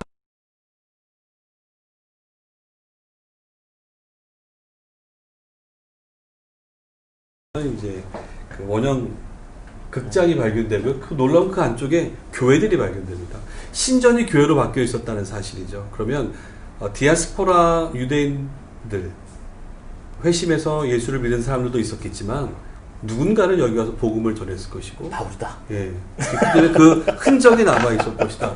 이렇게 추정한다고 해도 잘못된 건 아니니까요. 그래서 저희는 모든 가능성을 열어두고 네. 해석합니다. 성경을. 물론 이제 이전에 이제 많은 이제 책들과 목사님들은 아라비아 광야의 동굴 속에 가서 아마 기도했을 것이다라고 봅니다만 현장을 늘 다니면서 느끼는 것은 여기까지 그도 사람이었기 때문에 아마 호위무사들이 이끌어가는 또 그 대열에 합류해서 여기까지 내려와서 여기가 사람이 살만한 동네예요. 그러니까 이제 우리가 초대교회 역사, 예수님께서 돌아가시고 승천하시고 30년 어간, AD 30년 어간부터 한 10년 정도 어간에 이게 폭발적이거든요. 네. 뭐 이게 하여튼 이 복음이 증거되고 선포되고 전해지는 이 에너지가 아주 폭발적이고 정말 대단하게 확장되는 그런 일들이 요즘 저 코로나 바이러스 번지듯이 네. 곳곳에서 예상치 못한 곳에서 교회가 세워지고 교회가 일어나고 복음을 전하는 자들이 일어나고 했던 그런 일들이 아마 이때 당시에도 아마 있었을 네. 것이다. 이제 그렇게 예상이 되는 거죠. 그리고 아마 바울이 그 예루살렘 거쳐서 우리가 이제 예루살렘 거친 얘기는 좀 빼고 다소로 하죠. 지금 예루살렘을 떠나와 있는 그 외 지역에서의 지금 우리 복음의 확장 현장을 보고 있는데요.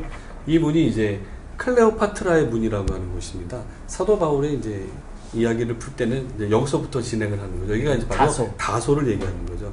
사도 바울의 고향 다소는 오늘날 터키 남쪽에 있습니다. 이 도시로 들었으면 그 당시에 로마 시대 때 유적이라고 해서 아주 크게 되어 있는 이 클레오파트라의 문을 볼 수가 있죠. 이 클레오파트라와 안토니우스, 이 동방의 집정관이었던 두 사람의 이제 뭐 사랑 얽히고 설켜 있는 이야기들이 사실은 성경의 배경에 많이 나오거든요. 백그라운드로 예, 나오는데 어쨌든 그 두 사람의 이야기 때문에 이곳에서 역사적인 안토니우스와의 만남이 일어났다라고 해서 이제 기념하여 세운 문이 되겠고요. 지금 이렇게 무너져 있습니다만 12m로 세 개의 삼중 성벽으로 이루어진 굉장히 튼튼했던 굉장히 컸던 도시 중에 하나죠. 그래서 안티오쿠스와 더불어서 굉장히 번성했던 도시. 로마가 이 아시아 지역에 발을 딛고 더 넓은 지역으로 뻗어나가기 위해서 굉장히 공을 들였던 도시가 바로 이 다소였다라는 것입니다. 그러니까 이제 바울이 사실은 이제 베냐민 지파 사람인데 이 사람이 나중에 이 집안이죠. 이 집안이 나중에 이제 이 길리기아에 어떻게 정착했는지에 대한 건 우리가 알지 못하지만 그러나 우리가 나중에 추정하기를 그 우리가 이제 바울이 고린도에 가서 그 천 깁는 거, 그러니까 이제 장막 만드는 일을 그 아굴라와 브리스길라와 더불어서 같이 하잖아요. 이제 그렇죠. 그것이 그것을 유추해 볼 때 바울의 집안이 길리기아에서 아마 그런 사업을 했을 거다라고 하는데 사실 그 여러분 역사적인 기반이 되는 이야기가 뭐냐면 길리기아의 다소를 중심으로 해서 그 길리기움이라고 하는 이름의 천이 대량으로 거래가 됐어요. 거기에서. 근데 여러분 이 길리기움이 어디에 주로 많이 쓰였냐면 로마 군인들의 천막을 만드는 일에 주 재료로 많이 쓰였습니다. 우리 요즘으로 치면 아마 데님 같은, 그러니까 청바지 재료, 데님 같은. 그게 원래 그 천막, 서부 사람들 청막 만들 쓰다가 그걸 갖다가 이제 청바지로 만들어 입은 거잖아요. 그러니까 그런 것처럼 아주 천이 굉장히 좋았대요. 근데 이 천, 길리기움이라고 부르는 천막용 재질의 천을 제작하고 팔았던 게 이제 바울의 집안이었다는 거죠. 군수 물품을 이제 아마 돈 많이 벌었을 것이다 라는 생각이 드는 거죠. 바울이 고린도에 갔을 때 굉장히 내가 두렵고 떨린다라고 얘기할 정도로 그러니까 빌립보나 데살로니카나 아테네에서 겪은 일들 때문에 굉장히 낙심하는데 제 생각엔 고린도에 와서 집에다 전화는 안 했겠지. 뭐 어떻게 해서 같은 집에다 편지를 한 것 같아요. 아빠 나 좀 도와줘요. 그러니까 이제 아마 바울의 집안에서 엄청난 양의 천을 떼다가 바울한테 갖다 줬을 것 같아요. 그래서 너 여기서 그러면 천막 만들어서 팔아봐. 그래가지고 아마 바울이 팔았는데 돈 많이 벌지 않았을까? 맞아요. 좀 다소 갈 때마다 또 다른 이제 바울의 모습을 하나 또 연상을 합니다. 아라비아에서 올라왔던 이 바울은 다메섹에 머물다가 적잖은 또 많은 사람들의 이제 죽이고자 하는 그런 위협도 많이 받게 돼서 맞아요. 그런 그 혼란스러움을 피하기 위해 그의 고향을 찾죠. 바로 이 길리기아의 다소입니다. 근데 다소를 갈 때는 사실 그 타우루스 산맥을 넘어야 됩니다. 예, 유대 땅에서 이 북쪽에 있는 터키 땅 고향으로 가려면 해발 3,000m가 평균 해발입니다. 평균 해발 3,000m가 넘는 큰 산맥을 넘어야만 이제 이 다소를 그 부근까지 들어갈 수가 있는데요. 여기 보시면 이 다소에 가서 한 대를 못 받은 거죠. 바울이. 예, 왜냐하면 사람이 변한 거야. 예, 어릴 때 갈 때는 그 부모님과 많은 사람들의 기대 속에 그래, 너 이제 예루살렘에 유학 가니 훌륭한 유대인으로 잘 자라나서 뭔가 기여를 해다오 하면서 축복 속에 떠났던 곳이지만 되돌아온 바울의 모습은 형편없거든요. 그리고 부모님의 기대를 완전히 저버린 바울이잖아요. 그러니까 물론 본인은 상심하지 않았겠습니다만 부모님의 상심, 소문이 많이 났겠죠. 네, 이러려고 키웠던가. 그러니까 아마 많은 것을 교차했던 장소가 됐을 것 같고요. 그러면서도 저는 한편으로는 이 바울은 이 마음속에 이 걷잡을 수 없었던 예수님의 그 신앙 체험은 부모님들은 나를 그렇게 볼지 모르고 나를 실패한 사람으로 보겠지만 난 그래도 성공한 사람이다. 이게 아마 끊이지 않았을 것 같아요. 그래서 아마 여기에 머물러 있었으면서 성경에는 많이 언급되지 않습니다만 그 주변에 다소를 비롯한 그 주변 다메섹까지 복음을 전하는 일을 하고 있지 않았을까. 길리기아 일대에서 예. 아마 복음을 많이 좀 전했을 거다. 예. 나중에 여러분 나중에 바울이 이제 그렇게 고백하죠. 내가 뭐 40에 한 대를 감한 매도 맞았다. 뭐 그렇게 얘기하는 게 다 네. 길리기아에서의 그렇죠. 우리에게 알려지지 않았던 그 바울의 그 초창기 아마 혼자서 고군분투했던 그 시절에 외로웠을 그러니까 겁니다. 그때는 그러니까 안디옥 교회에 합류하기 하기 이전이었으니까. 하기 전에 네. 혼자서 아마 절치부심했었던 시절. 그런 이제 소식을 접한 사람이 이제 드디어 바나바라는 거죠. 그러니까 난 이 얘기를 볼 때마다 네. 그 학자들 따라 약간 다르지만 거의 10년 세월 그 10여 년으로 보죠. 거의 그렇죠. 그러니까 예수님 돌아가시고 바로 얼마 후에 스데반이 바로 그렇게 죽고 그리고 거의 10년 그러니까 40년대 초반 정도까지 바울이 회심한 이후에도 초반 정도까지 아무도 예루살렘 교회는 누가 이 바울을 찾지 않은 거예요. 그렇게 아라비아와 다메섹과 예루살렘을 들쑤시고 다녀서 내가 회심해서 나 새로운 사람이야 이제 이렇게 했는데 끝끝내 초대교회 사람들은 이 바울을 한 10년 그냥 이렇게 좋은 말로 묵혀둔 거고 나쁜 말로는 너무 잘 숨으셨어요. 왕따 시킨 거 아닌가? 그렇죠. 사실은 예루살렘으로 가서 먼저 사도된 자들하고 화합하고 같이 복음을 전하는데 힘을 쏟고 싶었지만 그 사회적인 편견이 제일 컸을 것이다. 신뢰하지 못했던 그 장벽이 굉장히 높았을 거라고 저는 봅니다. 그래서 아마 예루살렘이 아니어도 어쨌든 본인을 복음을 전하는 사도로 부르셨다는 것이 확인하고 있었기 때문에 이 주변 지역에서 외롭지만 그래도 복음을 전했을 것이고 이걸 찾았다는 것도 대단한 것 같아요. 이 사람을 찾기 위해서 바나바가 움직였다는 게 찾지 못했으면 못했을까. 그래서 이제 결국에 우리가 얘기를 좀 몰고 가야 되는 게 이제 세 번째 국면, 그렇죠. 뭐 초대교회로서는 두 번째 국면이겠지만 안디옥 교회가 이제 네. 등장하기 시작하죠.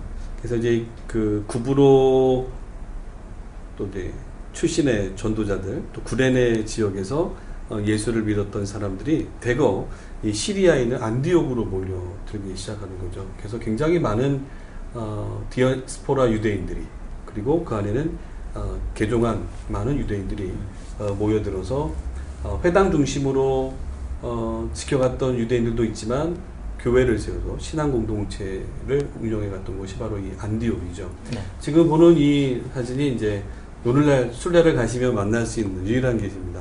그 다소에서 차를 타고 한 4시간 이른 아침에 출발하셔야 됩니다.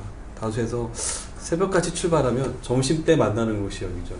이거 하나 딱 보고 가니까 목사님들이 기대는 하고 오지만 너무 이제 섭섭해요. 여러분 우리 김덕진 목사님 정도나 돼야 구브로, 네. 다소, 그 다음에 수리아 안디옥 이런데 가시죠. 다른 가이드들은 안 가죠.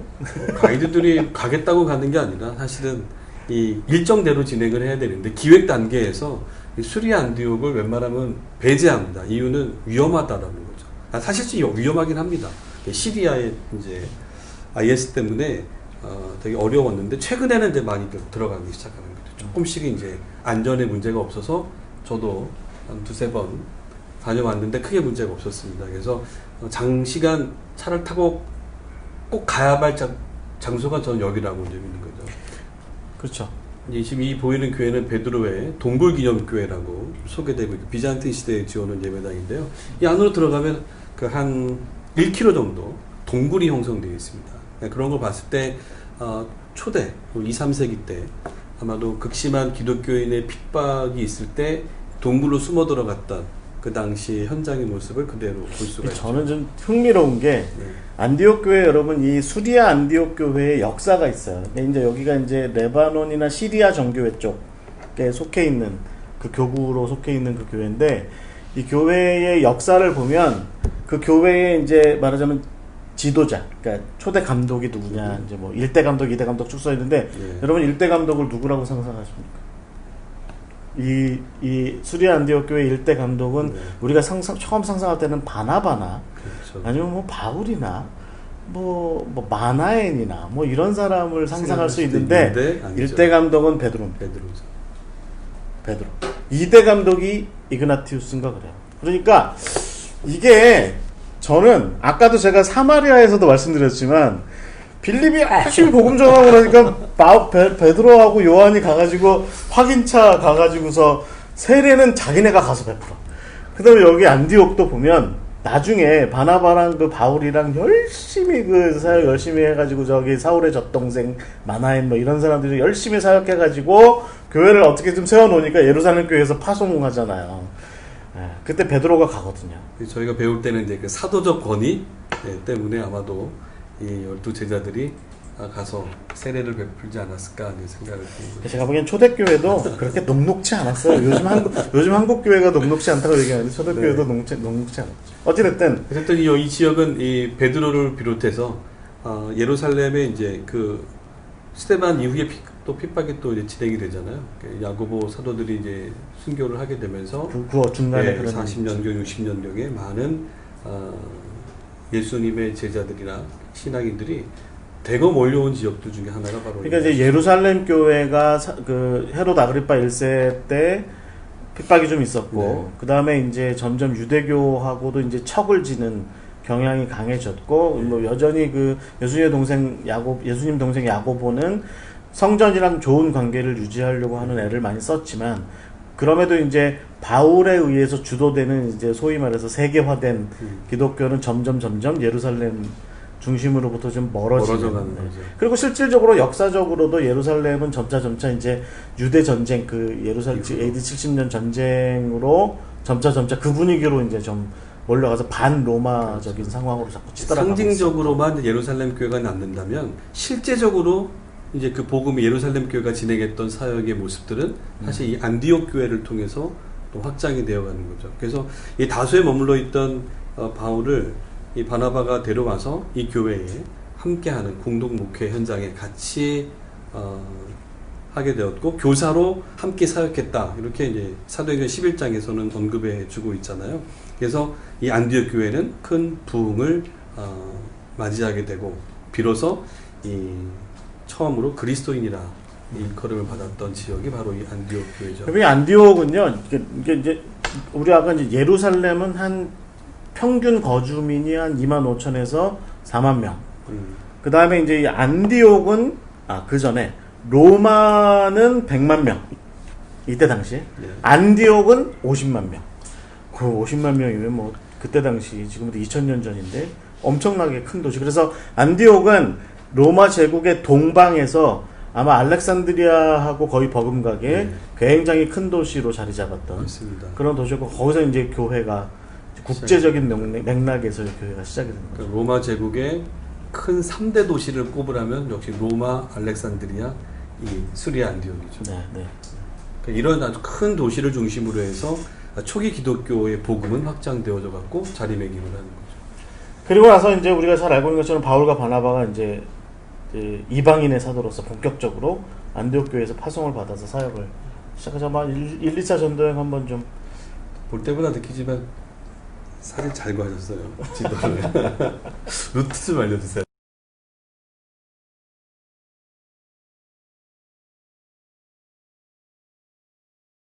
선도여행 이야기를 동선을 그려놨는데 뭐 전체적인 설명은 하지 않겠습니다만, 자, 이 아래쪽에 이제 예루살렘입니다. 예루살렘. 자, 확인해 주시고, 그리고 위로 북쪽으로 올라오면 이제 지금 얘기하고 있는 수리아 안디옥 교회가 있었던 거죠. 오늘날이 터키 땅에 포함되어 새 있습니다. 텔레비전에 자꾸 그렇게 찍고 네, 그러지 죄송합니다. 마세요. 자, 이 안디옥에서 1차 전도여행 때 바로 사도 바울은 바나바와 함께 떠나게 되는 거죠. 1차 전도의 코스를 살짝 언급한다면 이 안디옥에서 여기 실룩의 항에서 배를 타고 바로 이 구브로 섬에 도착을 합니다. 살라미스라고 하는 항구에 도착을 하죠. 오늘날 여기 곳에 가면 바나바 순교기념교회가 있죠. 보통 순례를 가면 이 지역을 많이 갑니다. 자, 근데 이게 이쪽 절반 잘라서 이쪽이 터키예요? 아니요, 여기 아, 남과 북으로 남과 갈려 북으로 있습니다. 남과 북인데요. 아, 북쪽에 걸쳐져 있습니다. 살라미스 항구가. 그리고 요 남쪽에 걸쳐 있는 게 파포스라고 하는 바보라고 하는 지역이죠. 그래서 사도 바울과 바나바는 이곳에 도착을 해서 점점 서쪽으로 이동을 해서 바보에 이르게 되죠. 여기서 이제 배를 타고 그들은 밤빌리아 지방의 버가, 오늘날 페르게라고 하는 지역에 도착을 합니다. 이곳에서 안쪽으로 내륙으로 들어가는데요. 여기 좀 지도가 이렇게 지역이 구분되어 있는 이유가 있습니다. 바로 여기 산맥이 흘러간다는 거죠. 말씀드렸던 높은 타우루스 산맥이 이쪽으로 이렇게 동서로 나눠져 있기 때문에 이 산맥을 넘어야만 바로 비시디아 지방의 안디옥으로 들어갈 수 있었다는 거죠. 그래서 이 산맥을 넘는다는 거 참 쉽지가 않았던 거죠. 그러니까 이 산맥을 넘어서 비시디아 안디옥에서 바로 그들은 복음을 전하고 쫓겨나면서 다시 이고니온, 루스트라, 더베까지 가는 거죠. 요게 디모데를 만난. 예, 그 로마 사람들이 로마로 향하는 도로, 비아 세바스티아라고 하는 도로가 나눠져 있는 길목을 따라서 저기 비잔티움까지 이렇게. 예, 큰 길목에 있었던 큰 도시들을 이 사도 바울과 바나바는 다녔고 다시 뒤로 돌아서 그가 복음을 전하면서 잊을 수 없었던 그 신앙인데, 저는 참 왜 돌아갔을까? 바로 여기서 넘어오면 스리아 안디옥이거든요. 다시 되돌아간다는 게 참 왔던 지역의 교회가 난리가 난 거지. 그러니까 이제 그냥 가기에는 눈에 밟히고 네. 그게 전도자의 마음이고 목회자의 마음이 아닌가 생각이 들었습니다. 그래서 아마 이 되돌아가는 모습, 그래서 다시 루스트라, 이고니온, 비시디 안디옥, 다시 산맥을 넘어서 버가에서 복음을 전하고 안탈리아라고 하는 항구에서 배를 타고, 아탈리아죠, 여기서 배를 타고 안디옥 되돌아오는 거죠. 안디옥. 가이사랴. 목사님 순례는 요 안탈리아에서 유람선 타신다면서요? 네, 유람선을 타는데요. 요즘은 많이 안 탑니다. 대부분 터키만 오시는 게 아니라 이스라엘과 같이 오시기 때문에, 이스라엘 우리 배 타고 왔어요. 아, 네. 그러면은 그거는 스킵을 하는 경우가 있지만 배를 타는 것도 참 좋습니다. 그래서 그 갤리선 비슷하게 모양 배를 한 2-3시간 타는데요. 그 배를 타고 오고 갔던 바울을 묵상하는 거죠. 그게 이제 그렇게 해서 수영도 1차 전도에 예. 이렇게 뭐 하여튼 요 그 지금 터키 중부 지역을 치고 들어갔다가 그렇죠. 다시 나오는. 굉장히 이제 동선상으로 짧은 동선을 볼 수가 있고, 이게 이제 13장과 14장의 이야기가 나와 있죠. 그리고 이제 끝부분에 가서는 예루살렘에 가서 회의에 참석해서 그 당시에 있었던 이야기들을 풀어놓고 다시 이제 수리아 안디옥으로 되돌아와서 2차 전도여행을 출발하는데, 2차 전도여행은 이제 구브로가 아닌, 여기서 한번 이제 또 바나바하고 한번 다투었잖아요. 다투어서 신라와 함께 이 사도 바울은 그의 고향 다소 쪽으로 향합니다. 다소로 향해서 산맥을 용돈을 좀 받으러 갑니다. 용돈을 두둑히 챙기셨겠죠. 자, 그래서 아마 그래서 멀리 가셨나 본데요. 자, 산맥을 넘어서 그가 복음을 전하고 세워졌던 교회들을 아마 격려하고 위로하기 위해서 더베와 루스트라에서 디모데를 드디어 픽업을 하죠. 어린 디모데가 합류하면서 이고니온, 비시디 안디옥까지 가죠. 그의 계획은 사실은 바로 이 아시아라고 하는 지역이죠. 이 지도를 보시고 많이 혼돈하시는데, 아시아 하면 우리 대한민국인은 아시아를 생각하시는데 그렇지 않았다라는 거죠. 그 당시 아시아는 바로 이 에게 해변을 끼고 있는 그 당시 오늘날 터키의 서쪽 부분을 로마 속주의 네, 이름. 속주의 이름으로 아시아였습니다. 자, 여기서 이 비아 세바스티아라고 하는 도로를 따르면 바로 에베소까지 뚫려 있는 도로가 있습니다. 아마 이 사도 바울의 계획은 이 도로를 따라서 아시아로 가고자 했을 겁니다. 근데 유독 이번 여정에는 계획대로 되지 않는다는 거죠. 여기까지는 잘 왔는데 그 다음부터는 참 출발할 때부터 싸웠으니 아마도 뭔가 풀리지 않았던 이 바울의 입장에서는 이쪽으로 가고자 하는 많은 스케줄들이 어긋나게 되면서 그는 북쪽에 있는 길로 돌아가게 되는 거죠. 여기 이제 갈라디아, 부르기아, 경계선 사이에 있거든요. 이 지역에서 이제 북쪽으로 나 있는 도로를 따라가면서 늘 그의 마음은 여전히 에베소, 아시아였으나 발걸음은 북쪽으로 인도를 받고 있었던 거죠. 여기 지금 니케아라고 하는 곳이 나오는 거고요. 여기가 이제 칼케톤이라고 하는 지역이고, 여기가 이제 비두니아라고 하는 성경에 그렇게 나오죠. 비두니아가 안 써져 있는 것은 옆에 본도, 원래 지도에는 있어요. 이렇게 합쳐져 있어서 제가 잘랐어요. 잘리셨어요. 그래서 이곳에서 사실 또 성경을 보면 성령의 인도하심을 따라 이곳까지 왔는데요. 여기서 이제 그의 계획을 수정합니다. 바로 이 본도, 비두니아 쪽으로 가려고 하는 계획을 세우죠. 아마도 그걸 세웠다는 것은 이스탄불까지 가고자 했던 마음이 있지 않았을까? 뭐 저 혼자 생각을 해봅니다. 그때 당시 비잔티움. 예, 왜냐하면 그게 큰 도시였고 여기까지가 다 비두니아 지역이기 때문에 그런 생각을 좀 해봅니다. 하지만 성령께서는 또 비두니아를 가지 않게 하시는 거죠. 바로 서쪽으로 방향을 돌려서 가게 하셨는데 무시아라고 하는 지역에 드로아 항구까지 들어서게 하는 거죠. 드로아 항구에 올 때까지만 해도 이 선교의 일정 계획은 수립되어 있는 게 아니었죠. 이곳에서 마게도니아인의 환상을 보고 나를 도와달라라는 이야기를 듣고 즉시 성령의 인도함을 받아 배를 타고서 사모드라게, 네아폴리, 빌립보, 그리고 그 옆에 암비폴리, 데살로니가, 베레아, 해안을 따라 내려와서 아덴에 혼자 오죠. 여기가 아테네죠. 거기서 서쪽으로 고린도에서 복음을 전하고 다시 제자들과 합류하고 여기서 이제 그 유명한 브루스길라와 아굴라를 여기서 만나게 되고 동역자를 얻게 되죠. 자, 여기서 이제 갱그리아 항구에서 배를 타고 머리 깎고 딱 밀었고 이 에베소에 당도합니다. 에베소에 당도해서 잠깐 회당에 들려 복음을 전하고 이들은 다음을 기약한 다음에 배를 타고 부지런히 되돌아오게 되죠. 이게 이제 2차 전도 여행의 이야기입니다. 이게 엄청난 거리죠. 돈을 많이 챙기셨으니까. 사실 이제 저가 읽었던 신라의 일기, 디모데의 일기 그런 책들을 보면 아주 재밌게 표현을 많이 해놨습니다. 이 어린 디모데 입장에서는 아니 우리 선생님이 왜 계획대로 하지 않는 것일까? 노잣돈은 다 떨어져가고 준비한 먹을거리도 다 떨어져가는데 어떻게 이걸 해 가실 건가? 혼자 어리니까 말은 못하겠고 어른 누구한테 물어보는데 저기 해봐 다 계획 있으실 거야. 다소에다가 이미 편지를 보내는 거야. 길리기움 좀 보내봐. 네. 사실 여기 드로아까지 왔을 때 모든 여빈 떨어졌을 것이라고 봅니다. 그런데 어쨌든 아무것도 없는 상태에서 성령의 인도하심을 받아 떠났는데요. 준비되어 있는 사람들이 있었다는 거죠. 빌립보에. 바로 이 리디아 출신의 여인 루디아를 만나게 되면서 또 루스드라 출신의 그리고 또 협력자들을 예비하셨던 동역자들을 만나면서 그의 모든 어려움들, 걱정이 사라졌던 거죠. 저는 에베소로 처음 들리는 거죠. 2차 전도 여행 때. 에베소에 들려서 하신 말씀이 하나 있습니다. 짧게 복음을 전하고 가는데 더 해주기를 요청하지만 성령께서 허락하신다면 여러분과 또 만날 수 있을 것이에요. 그래서 3차 때 드디어 작정하고 가는 거죠. 그래서 저는 성령이 허락하신다면이란 말에 굉장히 마음을 두고 있습니다. 왜냐하면 2차 전도의 코스가 성령께서 계속 바꾸셨잖아요. 이거를 인지하고 있었던 사도 바울의 그 모습. 그러니까 그의 입에서 나오는 말은 그거밖에 없습니다.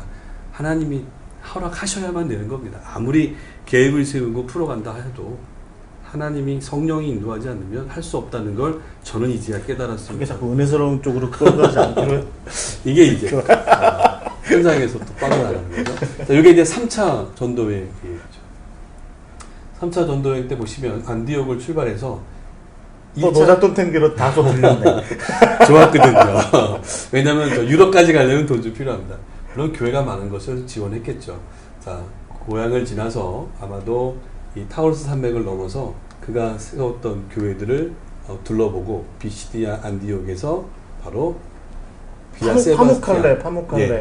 이 도로를 따라가는데요. 순례 가면 어른 다 주무십니다. 여기서? 예, 여기 다 주무십니다. 이게 굉장히 먼 길이거든요. 전 너무 안타까운 거죠.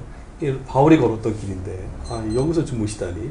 그래서 여기 들어가면 골로새, 라오디게아, 바로 히에라볼리라고 되어 있는 요 세 도시가 함께 있는 파묵갈레에 들어서는 온천 지역으로 굉장히 유명했던 도시죠.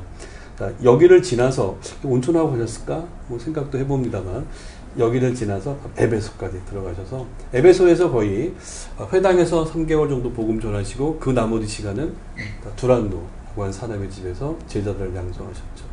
한 3년 계셨죠. 예, 복음을 전하지만 역시 복음 전하는 곳에는 핍박이 따라왔기 때문에 핍박을 피해서 이 사도 바울은 북쪽으로 올라갑니다. 드로아에서 다시 유럽으로 가서 고린도까지 갔다가 고린도에서는 내륙으로 베리아를 거쳐서 다시 내려오면서 드로아에 들어오게 돼서 그 유명한 설교할 때 졸다가 떨어졌던 유두고의 이야기가 있었던 3차 전도에 들어오죠. 네. 우리 교회도 유두고 많아요. 찔립니다. 자, 저는 드로아에서 이 아소까지도 혼자 걷죠. 그래서 저희 토비아가 진행하는 순례에는 터키를 한번 와보신 분들은 제가 추천합니다. 저랑 같이 이 드로아에서 아소까지 걷는 겁니다. 이 로마 시대 때 그 길을 따라 사도 바울이 다 걷는 건 아니죠? 저는 사실 다 걸으면 3일 걸으셔야 됩니다. 3일 걷는데 걸어야 될 이유가 있습니다. 사도행전 20장의 이야기인데요. 목사님들의 주석을 보면 각자 나름대로 풀어내셨던 이야기가 많은데 걸어보면 그 이유와 마음을 좀 이해할 수 있지 않을까. 그래서 저는 이 3일 길을 다 걷진 않고 하루 정도만 또 빡빡하게 걸어볼 계획이 있습니다. 그래서 걸으면서 사도 바울의 마음을 헤아려 보는 거죠. 아소에서 함께 제자들과 만나서 배를 타고 쭉 둘러서 밀레토스는 그냥 지나갈 수 없었던 것 같습니다. 그래서 에베소 장로들을 그가 개척하고 사랑을 나눴던 에베소 장로들을 불러 모아놓고 함께 말씀을 나눈 다음에 로도스를 지나서 다시 예루살렘까지 입성하는 것. 이때 바로 예루살렘 가이사랴에 들어왔을 때 빌립 집사의 가족들이 수고하셨습니다 하면서 맞아줬던 장소고요.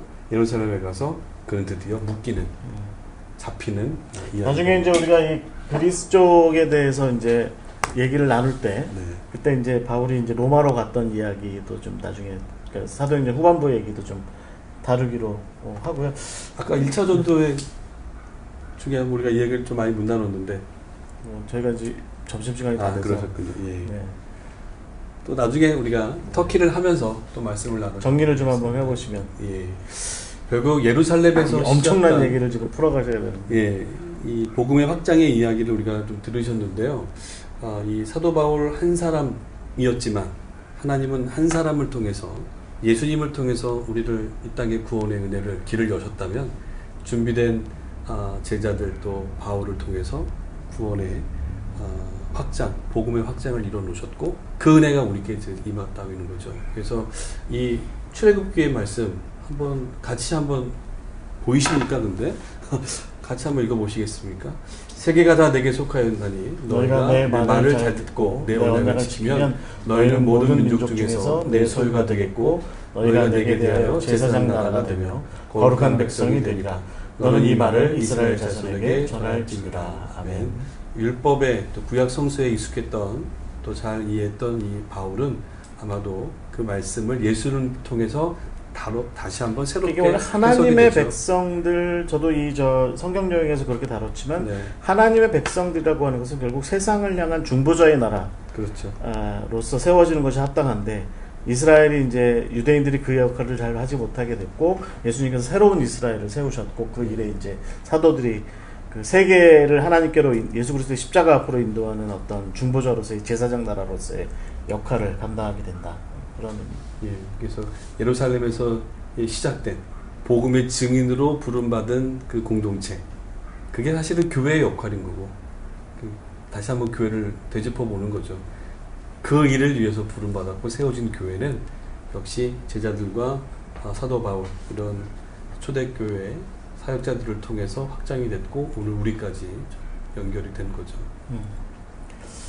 그래서 이제 정리를 좀 하자면 여러분 이제 저희가 이제 이 성경 공부를 앞으로 계속 진행하면서 물론 이제 바울의 초점이 좀 많이 맞춰져 있긴 하지만 그렇지만 초대교회의 사역이라고 하는 것은 바울에게만 이루어진 것이 아니라 여러분 여기 이렇게 보시는 12제자 12제자 모두에게서 이 일들이 일어났다라고 하는 것을 좀 여러분에게 다시 한번 상기시키고자 12제자를 좀 담아봤고 나중에 저희가 언제 기회가 되면 저희 목사님과 함께 저희 목사님이 저기 조지아나 아르메니아 쪽 그러니까 12제자들 중에 뭐 바돌레메나 이런 사람들이 마띠아나 이런 사람들이 갔던 곳에 대한 충분한 또 이제 가이드로서의 경력도 네. 갖고 계셔서 저희가 이제 언제 한번 기회가 되면 12제자들의 사역에 대해서 지리적으로 한번 좀 나눠보는 시간을 가져보기로 하고 이제 저희가 이제 이 사도들이 결국은 최초로 많이 투입됐던 곳이 아마 그 소아시아 일대일 것이다라는 생각이고 저희가 이제 그래서 다음 주부터 할 성경 공부의 초점은 이제 소아시아라고 불리웠던 이 지역입니다. 그러니까 오늘날의 터키가 되겠고요. 그리고 참 지도 잘 만드셨어요. 디자이너가 여기 와 계신데 오인표 전사님 제가 늘 고마워하고 있습니다. 순례 현장에서 아주 잘 쓰고 있습니다. 이거 들고 가면 서로 달라고. 아쉬운 건 구부로가 빠져져 있어서 나중에 구부로를 좀 그때는 건 이제 천지항공 오세동 장로님이 네. 필요 없어요. 뭐 이래가지고 뺐죠. 자, 우리가 이제 이 소아시아 지역에 특별히 이제 제자들과 많은 주의 사역자들이 복음의 확장을 위해서 내딛었던 땅 중심이 되는 지역인데요. 지금 이 동쪽입니다. 동쪽은 이 산악지대라고 표현이 되어 있죠. 해발 4,000m가 되는 높은 산맥이 형성되어 있고 그 중에 아라랏산이 있는 곳입니다. 이 아라랏산에서부터 시작된 아라랏산이 터키에 터키하고 아르메니아, 조지아하고 연결되어 있는 그 중심부에 있습니다. 근데 오늘날 터키 쪽에서 가면 너무 위험합니다. 쿠르드 반군 지역이라 위험해서 아르메니아에 가서 보는 게 훨씬 가깝게 가서 볼 수가 있죠. 아르메니아를 꼭 가셔야 될 이유가 거기도 있어요. 자, 여기서 발원된 그 이 산맥이 있습니다. 푼투스 산맥 북쪽에 있고 남쪽에 아까 말씀드렸던 타우루스 산맥이 있죠. 그래서 이 내륙으로 들어가 복음 전한다는 건 산맥을 넘어 들어가야 된다고 하는 산맥이 보통 산맥이 아니라 이 설산이 있는 추위를 이겨내야 되는 거죠. 그래서 이 들어가시면 가장 많이 언급되고 있는 지역 중에 하나가 이제 갑바도키아. 다음 주에 첫 풍선 타고 노는데 사파리 노는데 기암괴석군 이 갑바도기아를 이제 다음 시간에 저희가 만나볼 텐데요.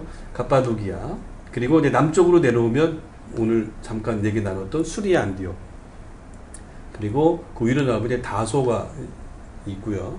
그리고 저와 함께 또 공부하실 때는 비시디아 안디옥과 이고디온 이 지역들을 좀 우리가 이야기를 좀 나눌 겁니다. 그 다음에 라오디게아, 골로세, 히에라볼리 삼형제처럼 한 장소에 서 있으면 다 보입니다. 이 지역을 사역했던 사역자들의 이야기 그리고 에베소 그리고 이제 마지막으로 고민하면서 정했던 장소가 바로 드로와에서 아소 그 트레킹 하는 그 길 3차 전도 여행 때에 그 길에 대한 이야기를 한번 풀어가 보겠습니다. 그 외에도 순례를 가볼 지역은 굉장히 많습니다. 근데 이 터키 목사님 이제 터키 중심으로 해서 이제 초대교회가 이제 결국은 수리아 안디옥으로부터 터키 지역으로 이제 이렇게 퍼져나가게 된 것에서 초점을 맞추는 것을 저랑 말씀 나눌 때 이제 목사님께서는 이제 순교와 선교 뭐 이렇게 맞추셨어요. 마지막으로 그거 앞으로 이제 진행될 갑바도키아부터 시작될 그 모든 이야기들을 통해서 이 두 단어가 어떻게 다루어질지에 대해서 한번 좀 정리해 주시죠. 제가 아마 첫 말씀드릴 때 예수님을 통한 복음의 시작은 역시 예루살렘입니다. 유대 땅이고 하지만 그 복음의 시작이 제자들을 통해서 오늘 사도행전을 쭉 우리가 언급해 오면서 확장되어져 가서 첫 발을 디딘 그리고 굉장히 많이 확장되어 간 곳은 이 터키 소아시아라는 지역이죠. 그러니까 이곳에 들어섰던 그 초기 교회들의 이야기는 역시 예루살렘과 마찬가지로 복음이 확장되는과 동시에 핍박이 따랐다는 거죠. 초창기 이제 유대인들의 핍박, 또 로마 제국의 핍박을 맞으면서 기독교 신앙인들이 서 있는 장소에서 핍박과 함께 또 순교에 이르는 이야기들이 이제 사도행전 후반부 그리고 이 터키라고 하는 이 땅에서 일어난 이야기들인 거죠. 그래서 복음의 시작 그리고 복음의 확장의 그 중심부였던 이 터키. 그러나 그 모습은 아주 생소한 곳, 낯선 곳이지만 그들은 거기서 순교와 온갖 박해 속에서도 지켜나갔던 이야기. 그러고 이것들을 하나님의 말씀을 전했던 굽히지 않고 전했던. 그렇죠. 그러면서 교회는 세워져 갔고 그래서 더 넓은 지역으로 확장되어져 갈 수 있었다라는 거죠. 거기에 중심점이 바로 터키였기 때문에 우리가 이번 여름 우리 성경 공부에는 터키를 중심으로 해서 그 지역들에서 일어났던 이야기들을 보면 또 오늘 우리의 모습이 보이지 않을까.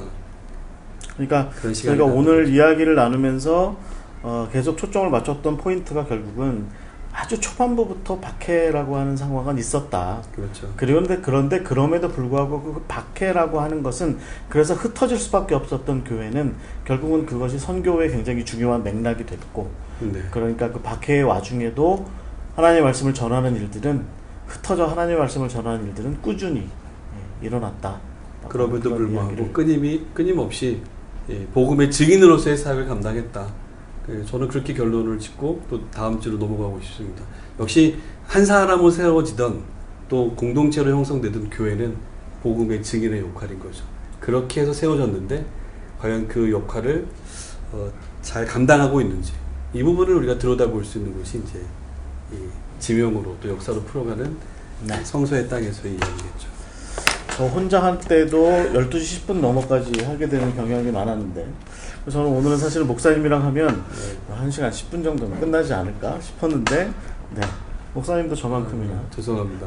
이쪽에 시기가 있어 저쪽에 시기가 있다 보니까 저 봤으면 일찍 끝냈을 텐데. 저희가 이제 그 우리 샬롬교회 수요 열린 성경 공부 그 사도 12사도와 제자의 길 뭐 이런 제목으로 지금 다음 주부터 본격적으로 시작되는데 다음 주는 그러면 갑바도기아. 네. 성경에 본격적으로 잘 등장하지는 않지만 그리고 성경보다 후대의 이야기지만 그러나 우리가 이제 아주 극적인 어떤 모습들을 많이 볼 수 있기 때문에 거기부터 이제 시작을 해서 이야기를 좀 나눠보고 히브리서의 말씀을 좀 중심으로 풀어가는데 성경에 이렇게 많이 언급되어 있지 않습니다. 이 지명들은 한 번 나와 있는 지역들이 대부분이지만 그 이야기를 걸었고 그 이야기의 역사 또 문헌을 찾아가다 보면 또 우리가 또 성경을 이해하는 초대교회 우리 선배들이 어떻게 신앙생활을 그렇게 실질적으로 했는지에 대한 이야기를 순례 자체가 그 발걸음 흔적을 찾아가는 거잖아요. 근데 또 우리가 이제 성경을 기반으로 해서 찾아가 보겠습니다. 다음 주는 여기 갑바도기아 열기구 뜨는 곳. 열기구는 못 하십니다. 자, 오늘 이렇게 함께 해주셔서 감사드리고요. 다음 주부터는 저희 목사님의 페이스북 그렇게 진행이 될 것 같고 아마 제 것이랑 아마 좀 병행이 될지 저희 뭐 좀 또 얘기를 좀 나누겠지만 아마 목사님의 페이스북을 통해서 그리고 저희 토비아 페이지를 통해서 이렇게 함께 이야기를 좀 라이브로 함께 나누게 될 것 같고요. 저희가 이렇게 함께 나눈 이야기는 저희 토비아 유튜브에 잘 이렇게 정리가 돼서 시리즈별로 이렇게 올라가 있습니다. 저희가 지금 이거 진행하는 거 외에도 랜선순례라든가 또 뭐 제가 지난번까지 했던 예언자 성경 공부 이런 것들이 많이 자료로 올라가 있으니까요. 많이 함께 해주시고 함께 참여해 주시면 또 좋아요, 구독, 또 뭐죠? 알림 설정 많이 해주시면 감사드리겠습니다. 오늘 함께 해주셔서 감사드리고 다음 주에 그러면 목사님께서 이제 혼자 알아서 잘 하시기 기도해 주시고 기도하겠습니다. 사랑과 은혜가 풍성하신 하나님 아버지 이번 여름 수요 성경 공부를 통해서 저희들이 앞서간 신앙인들의 그 발자취 속에서 신앙이 무엇인지 그리고 우리가 해야 될 역할이 무엇인지를 배우고자 합니다. 성령께서 함께하여 주시고 또 부족한 종에게도 힘을 더하셔서 잘 안내하고 또 함께 말씀을 통해 은혜를 나눌 수 있도록 하나님께서 도와주시옵소서. 아멘. 오늘도 우리와 함께하여 주신 하나님께 감사를 드렸고 예수님의 이름으로 기도하옵나이다. 아멘. 감사합니다. 수고하셨습니다.